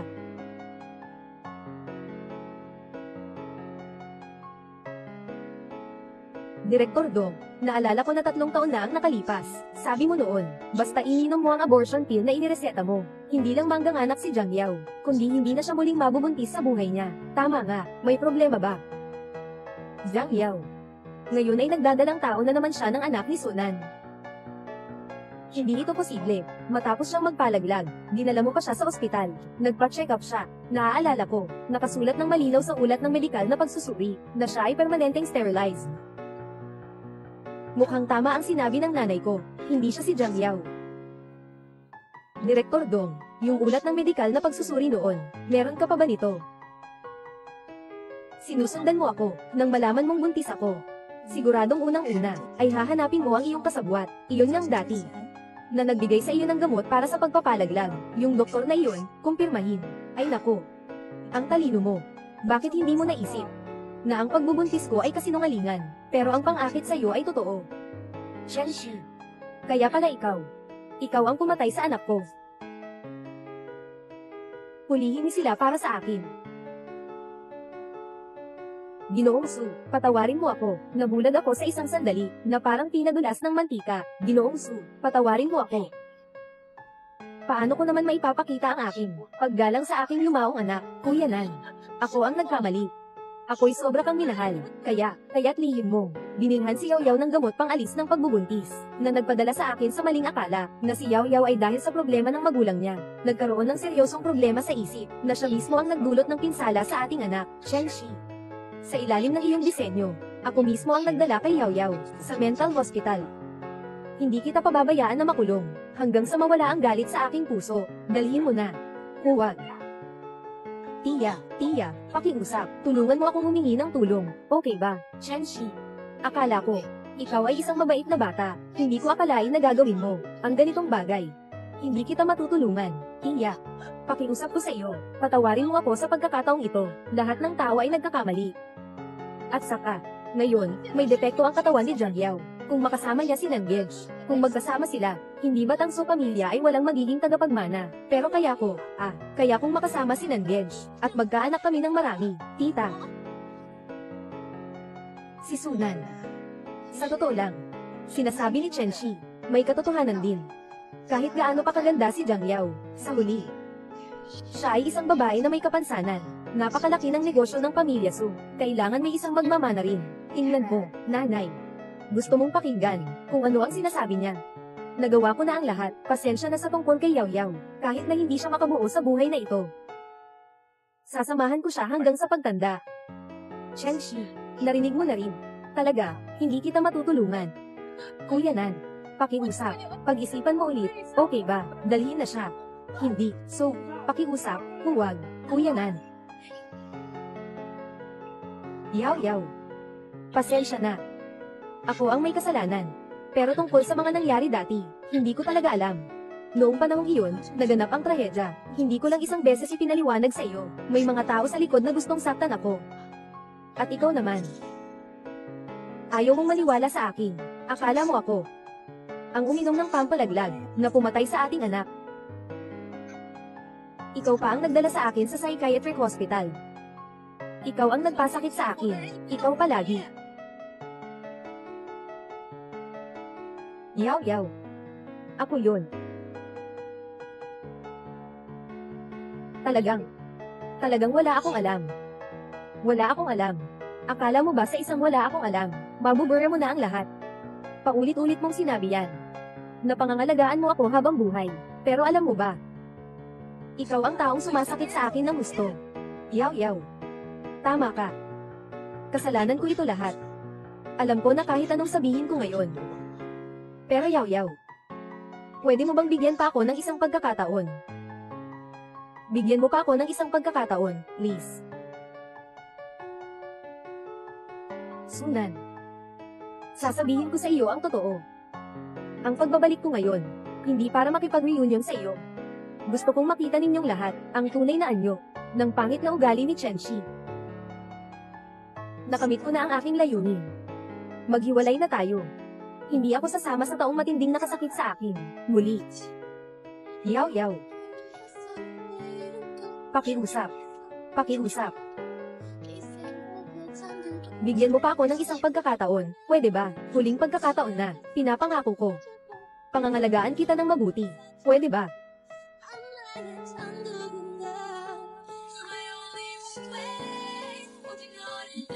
Lalo mo siyang baliwalain. Lalo siyang magpupumilit. Sunan. Ang aking ate ay dumanas ng napakaraming paghihirap, at gusto kong suklian mo iyon ng doble.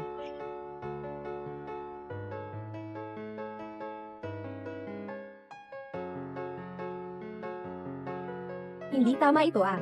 Hindi ito ang daan papuntang istasyon ng pulis. Saan niyo ako dadalhin? Ginang. Chen. Pagdating natin sa lugar, malalaman mo na. Inutusan ka ni Kuya Nan na dalhin ako sa istasyon ng pulis. Nagpapanggap kayong sumusunod. Sino ba talaga kayo? Ang nag-utos sa inyo na gawin ito. Ano sa tingin mo? Si Jiang Yao.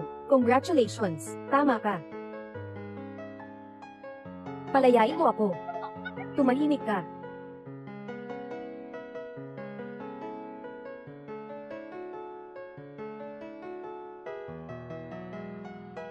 Ate. Si Chenshi ang pumatay sa'yo. Nanunood ka sa langit, maganda. Kung paano kita ginantihan.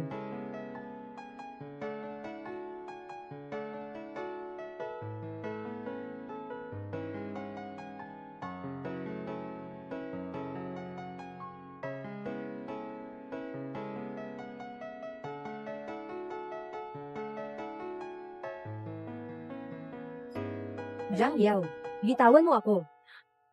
Ginoong Chen. Teka, tingnan mo, itong lugar.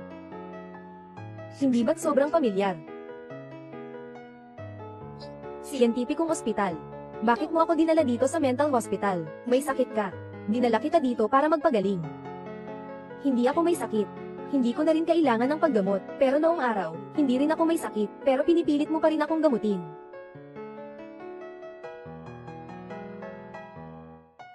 Yaw Yaw. Nagkamali ako.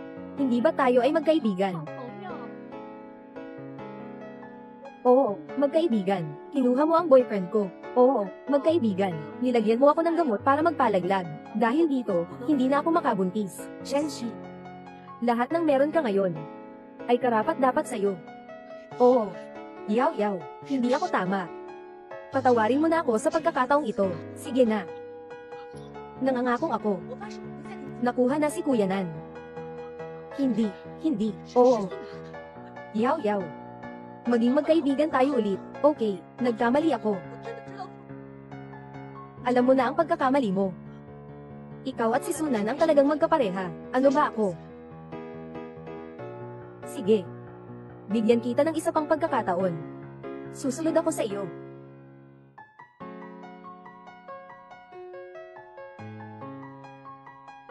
Nanay. Nanay. Pakiusap, iligtas mo ako. Nandito na ang lahat. Simulan na ang laro. Ano ang gusto mong gawin? Noong mga panahong iyon, hindi ka nagkulang sa pagbibigay ng payo sa iyong anak na babae. Tama ba? Huwag mag-alala. May pagkakataon kang pumili. Yaw, kagagaling mo lang nagsabi, nabibigyan mo rin ako ng isang pagkakataon, di ba? Siyempre. Basta mayroong natatanggap ng parusa para sa'yo. Pwede kong kalimutan na lang ang nakaraan.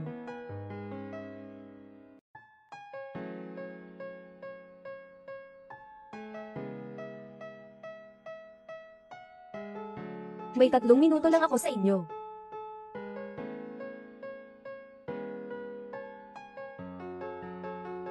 Nanay, mailigtas mo ako, di ba? Pagdating ng panahon, sisiguraduhin kong aalagaan kita ng maayos. Bibigyan kita ng kahit ano gusto mo. 2 na lang ang minuto. Nanay, nangako ka na. Yaw. Nangako ang nanay ko, pakawalan mo na ako. Anong ibig mong sabihin? Nanay.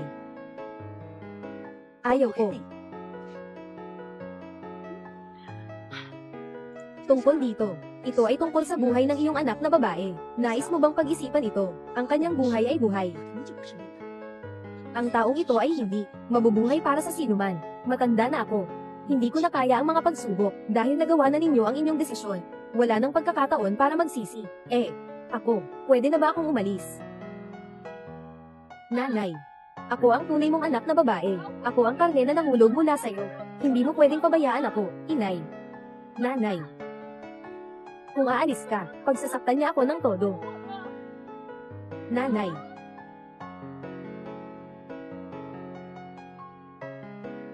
Kayo ng anak mo, ang galing magpanggap sa akin.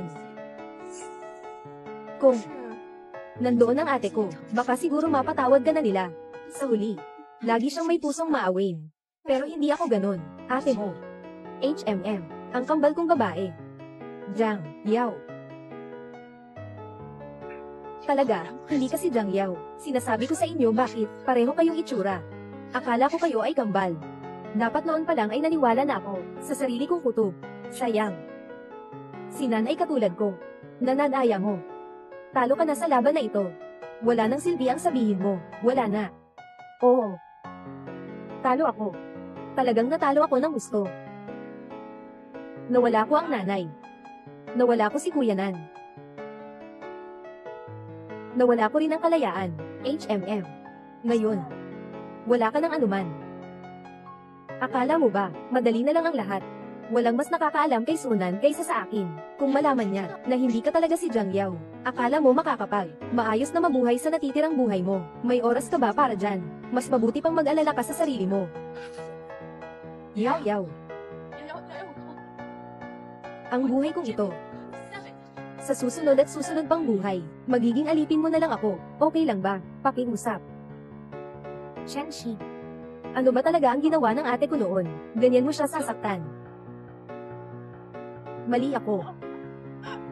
Ako, talagang nagkamali ako. Ginang, Chen.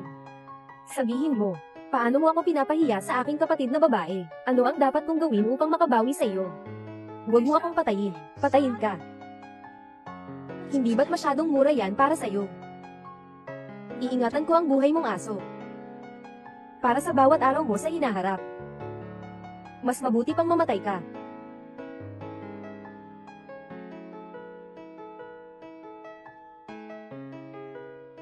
Simulan na natin. Sige, Miss Jiang.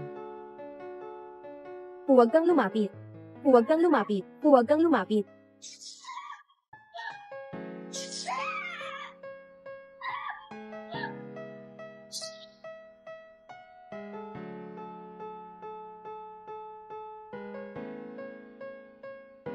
Ate.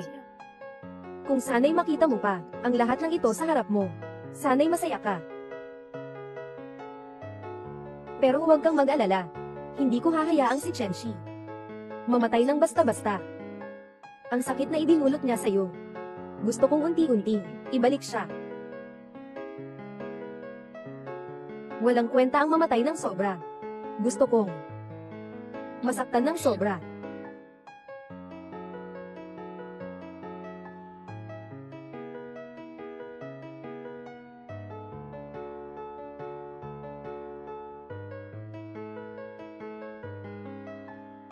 Ginoong Su.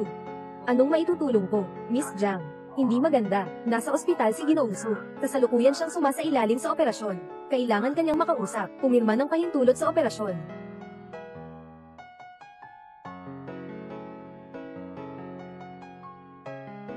Ninang, Jiang. Dahil sa iyo, si Ginoong Su, uminom hanggang sa magka-perforate ang kanyang tiyan. Siya. Talagang mahal na mahal ka niya. Meron pa ba? Ikaw. Maaari mo bang bigyan si Su ng isa pang pagkakataon? Hindi. Ate. Lahat ba ng tao ay ganito? Kailangan mo nang mawalan bago malaman ang halaga.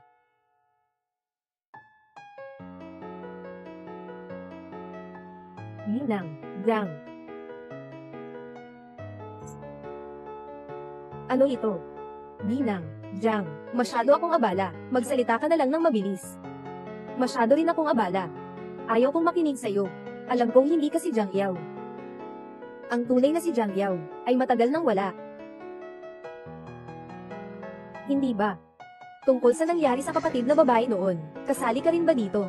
Dahil pinili mong umalis noon. Dapat ay tuluyan ka nang mawala. Bakit kailangan pang bumalik at guluhin ang buhay ng pamilya Su? Pero nang kasama ng ate si Sunan.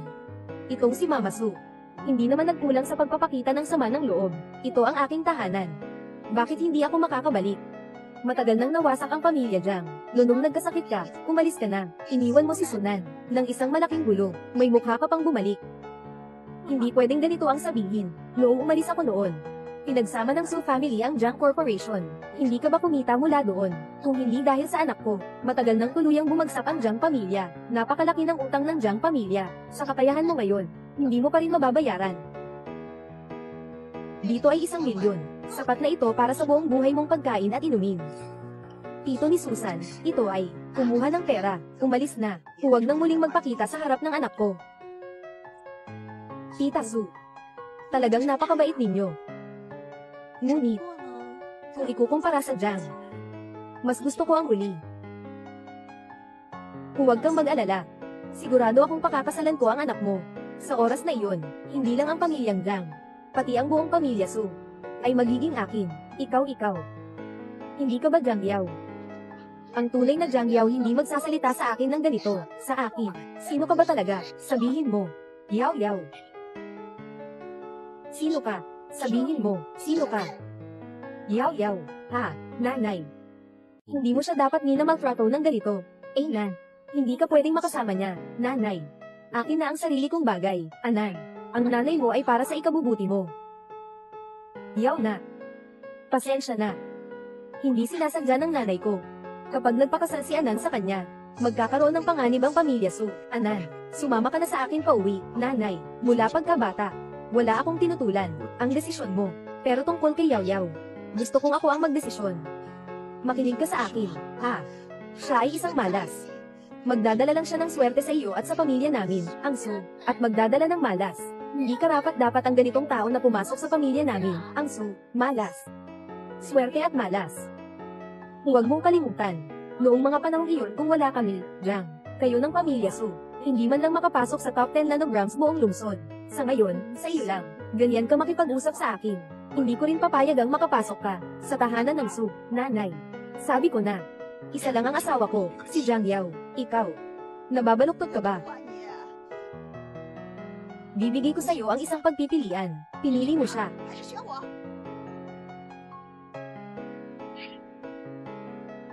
Pinili ko si Jiang Yao.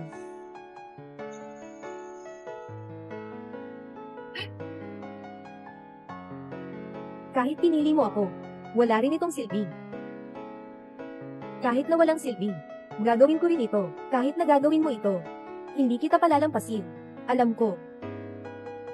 Hindi ko naman inaasahan na patawarin mo ako. Dahil may sakit ka na. Magstay ka na lang sa ospital. Tatawag ako. Ipasundo ka ni Assistant Lee pabalik. Ayaw na. Sasama na lang ako mag-isa.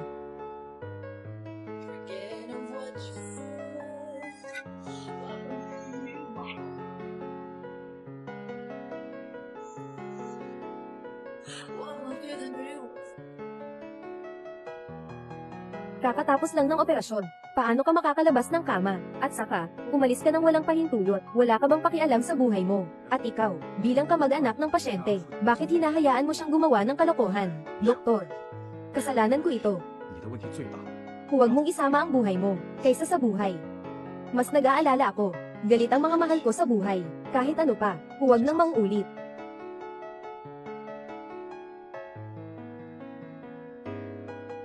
Wala kang problema. Uuna ako na. Ay. Yaw. Nag-aalala ka para sa akin, tama ba? Nasabi ko na noon. Si Ginoong Su ay nasa tamang panahon. Hindi na kailangang mag-aksaya ng oras. Lahat ay nasayang sa akin. Ha? Hey. Wala akong masama. Yaw. Wala akong masama.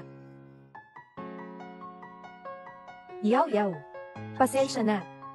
Nagkamali ako. Bakit lagi mong ginagawa to? Matapos lang ng operasyon, aalis ka agad. Paano kung talagang may nangyari sa'yo ngayon? Paano kung nahilo ka ngayong araw? Paano kung hindi ako nakaturn ng tama? Ang buhay mo. Gusto mong hayaan na lang, o gusto mong pangalagaan? Binang, Jiang.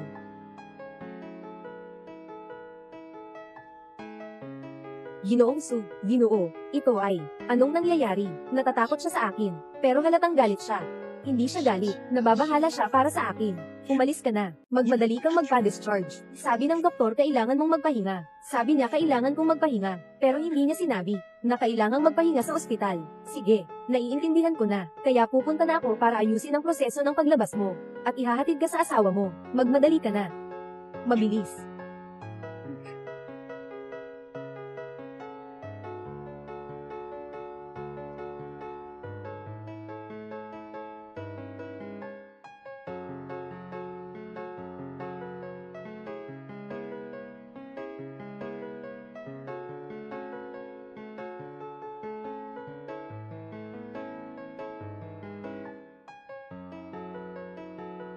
Ginoong Su, dadalhin na lang kita mamaya, hindi na kailangan.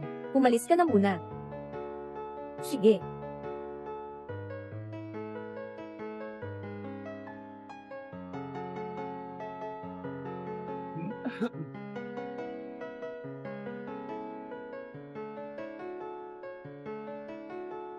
Nahuli na.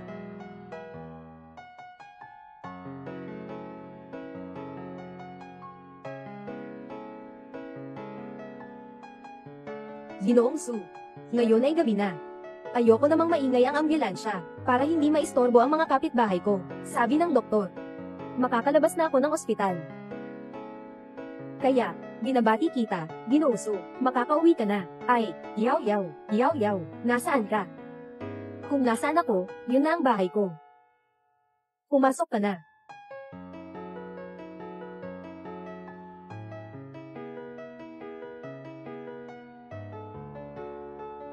Sobra na. Kung hindi ka nagrereklamo, kainin mo na. Paano ako magrereklamo? Ang luto ni Yaw ay ang pinakamasarap.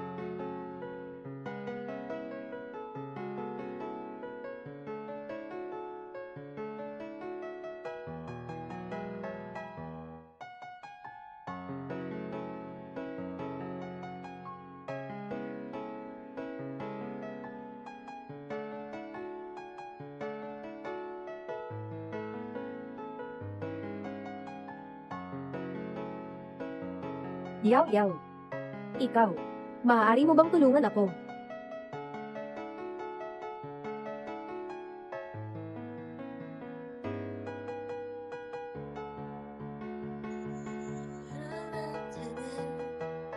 차가운 내 곁에 머물다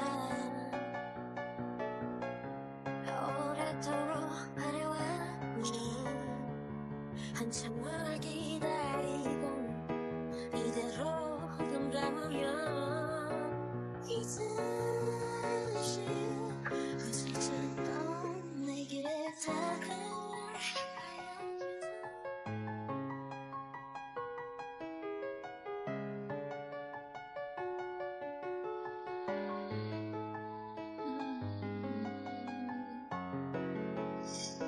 Welcome to the new world, never seen before, where the sound of thunder. Alam ko na. May puwang ka pa para sa akin. New world, move like a king. Nothing's what it seems.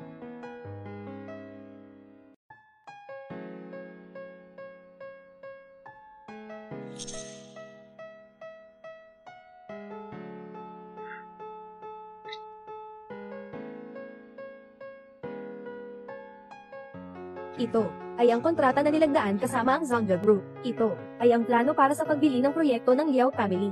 Ito ay ang quarterly financial report. Iyan ang lahat ng trabaho para sa araw na ito. Lahat ng nilalaman. Ngayong gabi, nakipag-ayos na kay Ginoong Lee tungkol sa kontrata. Magkikita kami bukas ng umaga. Yaw, gising ka na. Baka gusto mong matulog pa ng kaunti. Kailangan kong magtrabaho ng kaunti. Magpahinga. Yaw, huwag kang magulo. Magpahinga ka, tutulungan kita. Pero itong mga dokumento, paano? Hindi ka nagtitiwala sa akin. Hindi iyon ang ibig kong sabihin. Nagkamali ka ng intindi. Gusto kong sabihin, medyo komplikado ang mga dokumentong ito. Nababahala ako para sa'yo. Nan, magkaklase tayo sa kolehiyo. Yung mga alam mo. Alam ko rin. At saka pa. Kakatapos mo lang ng operasyon. Kailangan mong magpahinga ng mabuti. Naaalala mo ako, talagang masaya ako. Susundin kita, magpahinga ka. Tama nga, Susyaw, nasa kwarto pa ang opisyal na selyo. Walang anuman, bumalik ka sa kwarto.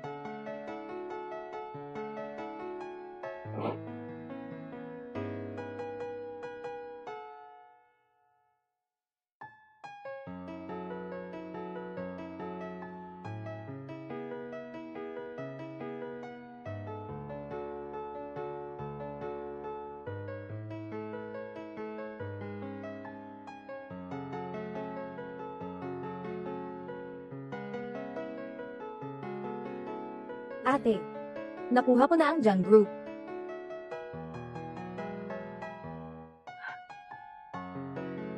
Sayang. Hindi mo ito nakita ng personal.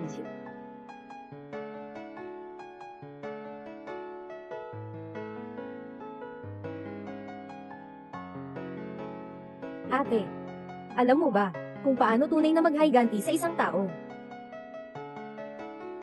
Mahal siya. Maging mabuti sa kanya. Paligayahin siya. Magpasaya. Hanggang hindi na siya makaalis. Ganitong pakiramdam.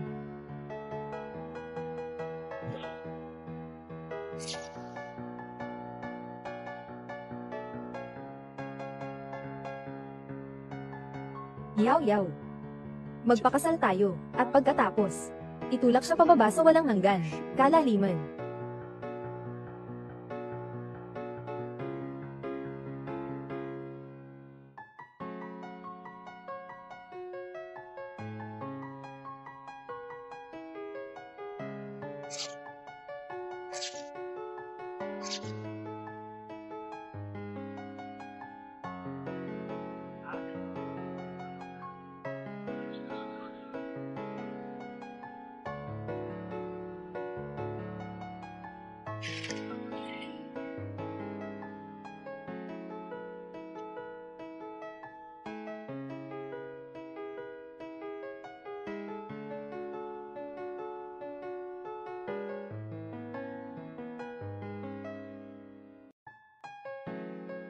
Tingnan mo na lang, ha?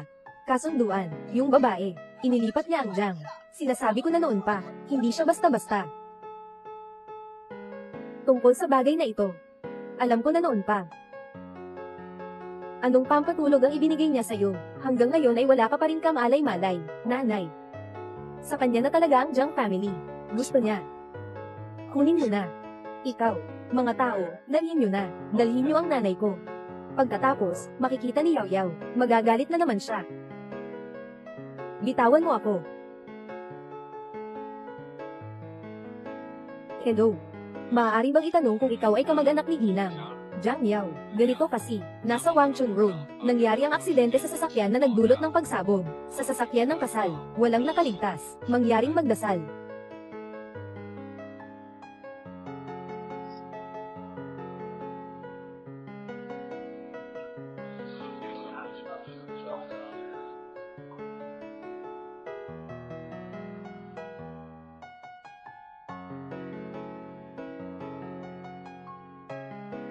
Ate, aalis na ako.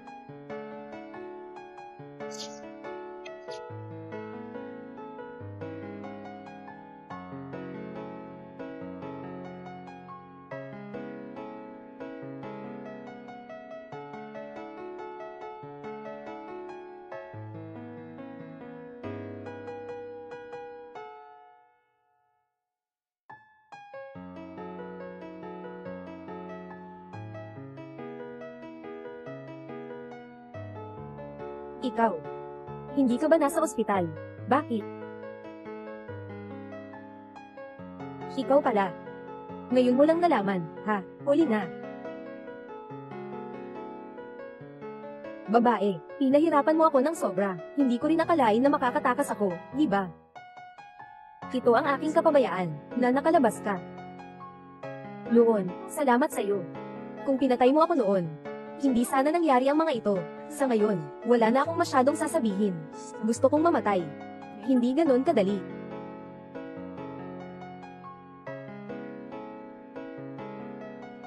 Ikaw at ang kapatid mong babae, talagang magkamukha. Pero magkaiba ang ugali, malaki ang pagkakaiba. Ang kapatid mong babae ay mahinahon. Kung magandang sabihin, siya ay mabait. Kung hindi maganda ang pagkasabi, iyon ay mahina. Pero ikaw, ang iyong personalidad ay matatag at malupit. Talagang mas mahusay kaysa sa kapatid mong iyon. Dapat mas magtagumpay ka. Kung ang kapatid mong babae ay may kalahating talino mo, hindi sana siya nagkaroon ng ganitong kapalaran. Wala kang karapatang pag-usapan ng kapatid kong babae. Hindi mo na kayang pakinggan ito. Kung sabihin ko sa'yo, na lahat ng tao sa ospital na iyon, ay nangbuli sa kapatid mong babae, gusto mo bang patayin silang lahat?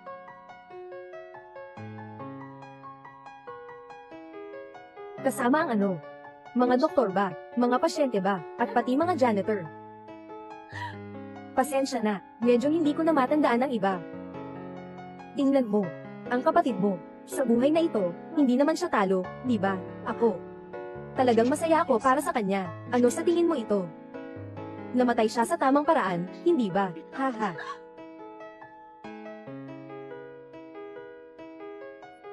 Ikaw, uy. Huwag kalimutan ang ating mahalagang bagay. Ginang, Jiang, kailangan ko ring magpasalamat sa iyo, dahil nailigtas mo ang Jiang mula sa Su. Ngayon ang Su ay magulo na parang sabaw. Dito tayo nakakuha ng pagkakataon. Anong ibig mong sabihin? Alam ko kung ano ang gusto mong gawin. Gusto mong gumanti para sa kapatid mo. Noong una, nilapitan mo si Sunan. Hindi ba dahil sa kanya, siya ang personal na nagdala sa kapatid mo, sa ospital, di ba? Kung hindi siya nagkamali sa paghatol, kung noon ay hindi namatay si Jiang Yao, hindi sana nangyari ito. Hindi mo man lang siya nakita. Sa kanyang huling sandali, naiinis ka sa kanya. Anong pakialam mo? Alam kong ginagawa mo ito, para bigyan siya ng matinding sakit. Hayaan mo na lang siya, nadalhin ang pagnanasa kay Jiang Yao, na may panghihinayang sa buhay. Bakit ka tumatawa? Tinatawanan ng iyong katangahan. Akala mo ba sa mundong ito, talagang may isang tao, kaya niyang magmahal ng ganito kalalim? Pero ito ay para lang sa sarili niya, nagawa-gawang persona lang niya, kung hindi ka sana dumating. Hindi niya maiisip si Jiang Yao, tungkol sa taong ito, lahat ng ginawa mo. Talagang maaaring niyang magawa, sandaling naalala, at pagkatapos. 3 taon, 5 taon, 10 taon. Pagdating ng panahon, malamang na siya ay naging bagong bahay. Baka nga, hindi ko alam kung sino si Jiang Yao. Ngayon, bibigyan kita ng pagkakataon, na makaganti.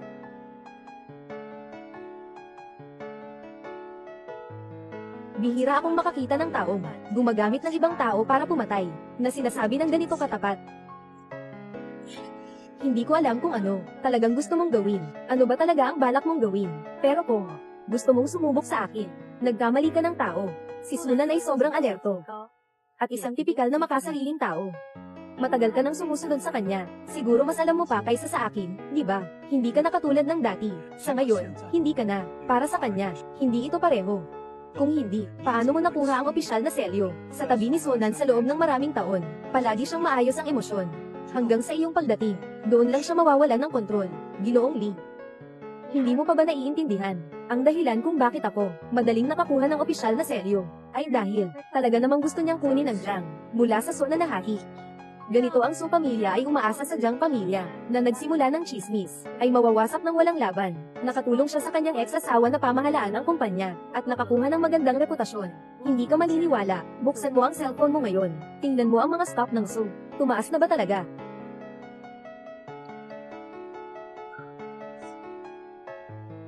Tama nga, tumaas na. Kaya, mahal, ang ating plano. Kahit na ganito, ano naman kung ganoon, tumawag ka na sa kanya ngayon, pumunta siya dito, kung hindi, ikaw din ang kawawa.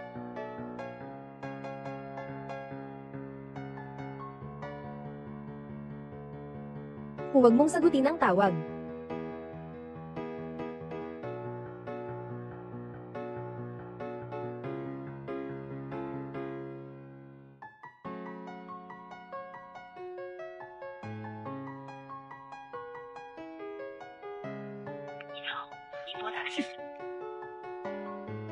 Hindi.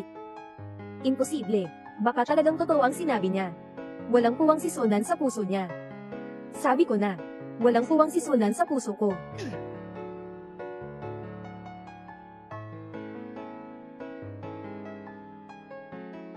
Kahit napatayin mo ako, hindi mo makukuha ang gusto mo. Talaga ba?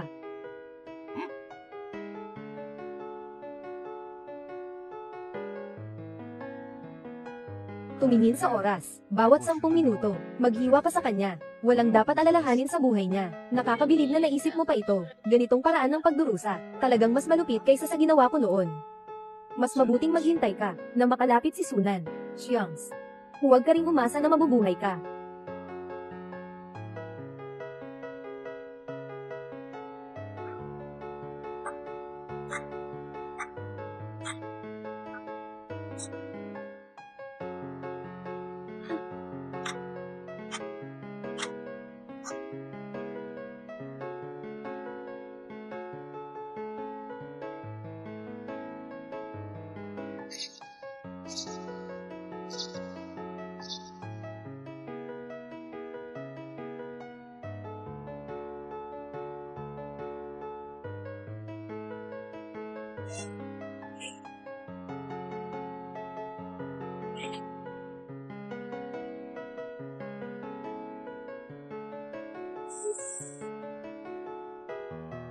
Kahit mamatay o hindi, ang pangalang ito, huwag kailanman lumabas sa harapan ng anak ko. Matagal na ang nakalipas, kung patuloy na susundan, mawawala na ang tao, di ba? Walang pakialam, tayo'y may bayad na trabaho. Hindi ba? Kailangan ko bang nandito talaga?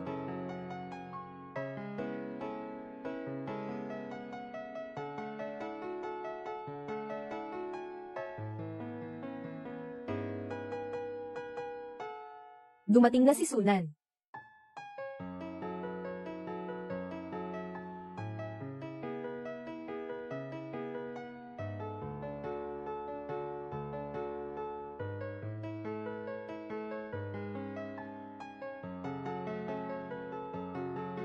Baka hindi na dumating si Sunan, kung hindi siya darating.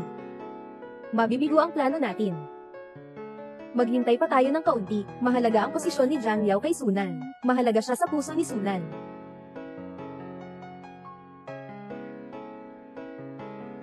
Noong nakaraan, mahal ko si Sunan. Hindi naman ito mas mababa kaysa sa pagmamahal ni Jiang Yao kay Sunan. Pero hindi niya ako mahal. Pagkatapos, naisip ko, na dahil kay Jiang Yao, may mukha siyang nakakabighani sa mga lalaki. Ang mukha mo ay katulad ng sa kapatid mo. Sobrang kamukha talaga. Talagang nakakainis. Anong gusto mong gawin?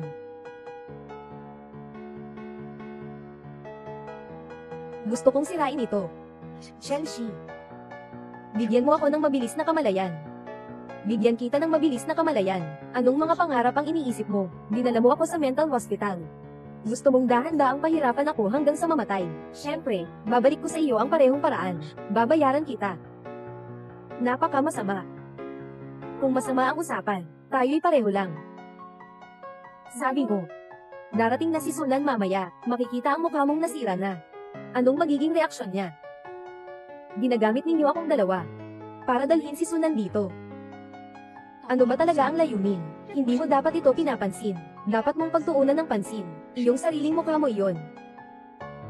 Jiang Yao, kung natatakot ka, pwede kang lumuhad at magmakaawa sa akin, HMP. Kahit lumuhad pa ako sa'yo, hindi mo pa rin ako palalampasin. Gusto mo lang talagang makita ako, humiling ng tawad sa harap mo ng mapagkumbaba, para mapunan ang masamang pag-iisip mo. Nakita mo na lahat yon. Kaya hindi na ako magpapigil. Tumigil ka.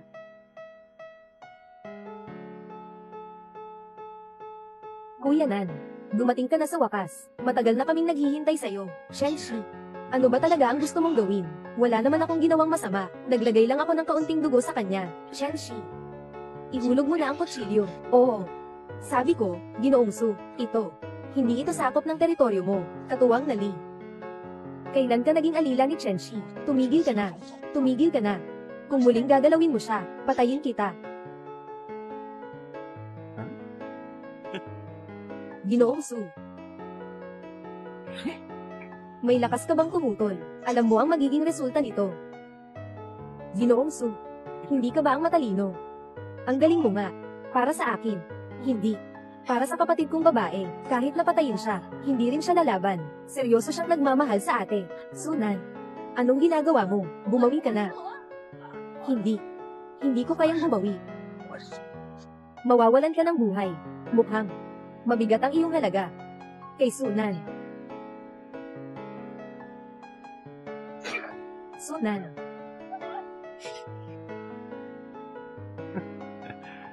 Sunan. Hindi mo inasahan, di ba? Noong dati, mataas ang iyong posisyon. Ngayon parang aso ka na, nakahiga sa harap ko, dahil sa isang babae. Handa akong saktan.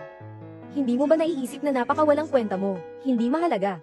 Nagsisisi ako kay Yao Yao. Para sa kanya. Handa akong ibigay ang lahat. Kahit na ang buhay ko. Oh. Talaga. Ayaw ko ng buhay mo. Ang gusto ko lang ay pipirmahan mo ito. Gusto mo ang supamilya, hindi. Tama nga. Ay tayo. Anong ibig mong sabihin? Basta't pumirma ka sa kontratang ito, si Assistant Lee ay ang presidente ng Su Corporation, at ako ay ang ginang ng presidente, kahit na pumirma ako. Hindi niyo makukuha si Sushi. Bakit? Dahil hindi ka bahagi ng lahi ni Su. Ang lupon ng Su. Hindi ka susuportahan. Paano mo nalaman? Hindi ako bahagi ng angkan ni Su. Sasabihin na namin sa iyo ang totoo. Sa totoo lang, si Lee Tezu ay anak sa labas ng iyong ama. Sa tingin mo, may pagkakataon ba siyang makuha ang pamana ng Su? Kaya pala galit na galit ka sa akin. Walang paligoy-ligoy, magmadali kang pumirma, kung hindi kayong dalawa makakaligtas. Sunan. Alam ko, handa kang ialay ang lahat para kay Jiang Yao, pero hindi ako si Jiang Yao. Anong sinasabi mo? Ako ang kambal na babae niya. Matagal nang patay ang ate ko. Pumunta ako sa'yo, para mag-higanti.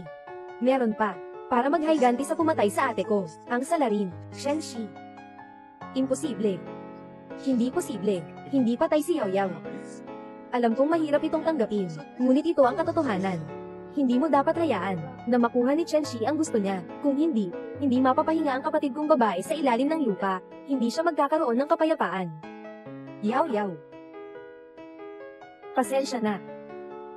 Hanggang ngayon, nalaman ko ang katotohanan. Mabilis, pumirma ka na. Kung hindi, walang sino man sa inyo ang mabubuhay. Oo nga, pirmahan mo na.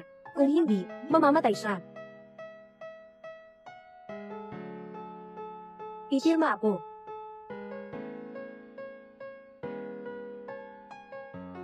Sunan, gusto mo bang makita kong nasa ilalim na ng lupa ang ate ko? Hindi ba kayo mamamatay? Noon, hindi ko naalagaan si Yao Yao. Kung ngayon, hindi ko na naman maalagan ka. Si Yao Yao ay talagang mamamatay. Huwag pumirma, Sunan. Sunan, huwag pumirma.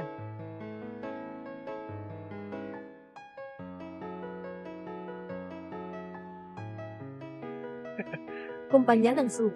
Akin na ito. Ha ha ha. Patayin mo siya. Protektahan si Su Xiao. Oo.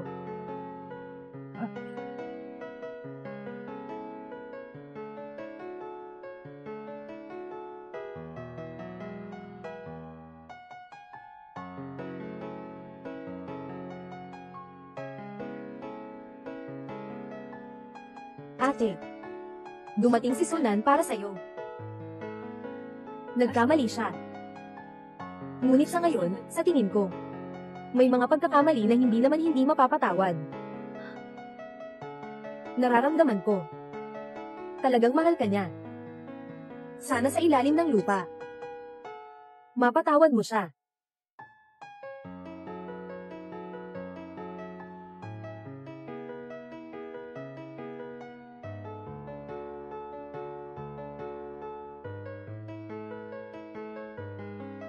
Yao Yao. Pasensya na. Naniniwala ako sa sinabi ni Chenshi. Akala ko nagka-mental breakdown ka. Na pumatay sa anak natin. At mismong ginawa mo pa, ipinasok ka sa mental hospital. Hindi ko alam na ikaw ang nagpasama sa'yo. Akala ko pa nga nawawala ka na. Ako, ngayon, nalaman na ang katotohanan. Mapapatawad ka niya, ate. Hindi ako karapat-dapat. Wala akong karapatang humingi ng tawad sa kanya. Noong inakusahan ko siya, na pumatay sa anak namin. Gaano kaya siya kasakit noon? Nang malapit nang, gawin siyang dahilan ng kamatayan. Siguradong labis siyang umaasa na, nasa tabi niya ako. Ngunit ako ay... Ngayon ay malinaw na ang lahat. Maaari na akong makapagpahinga, sa pamilya Jiang. At pati na rin sa aking kapatid na babae, ipagkakatiwala ko sa iyo. Saan ka pupunta? Pupunta ako sa dapat kong puntahan. Yao Yao.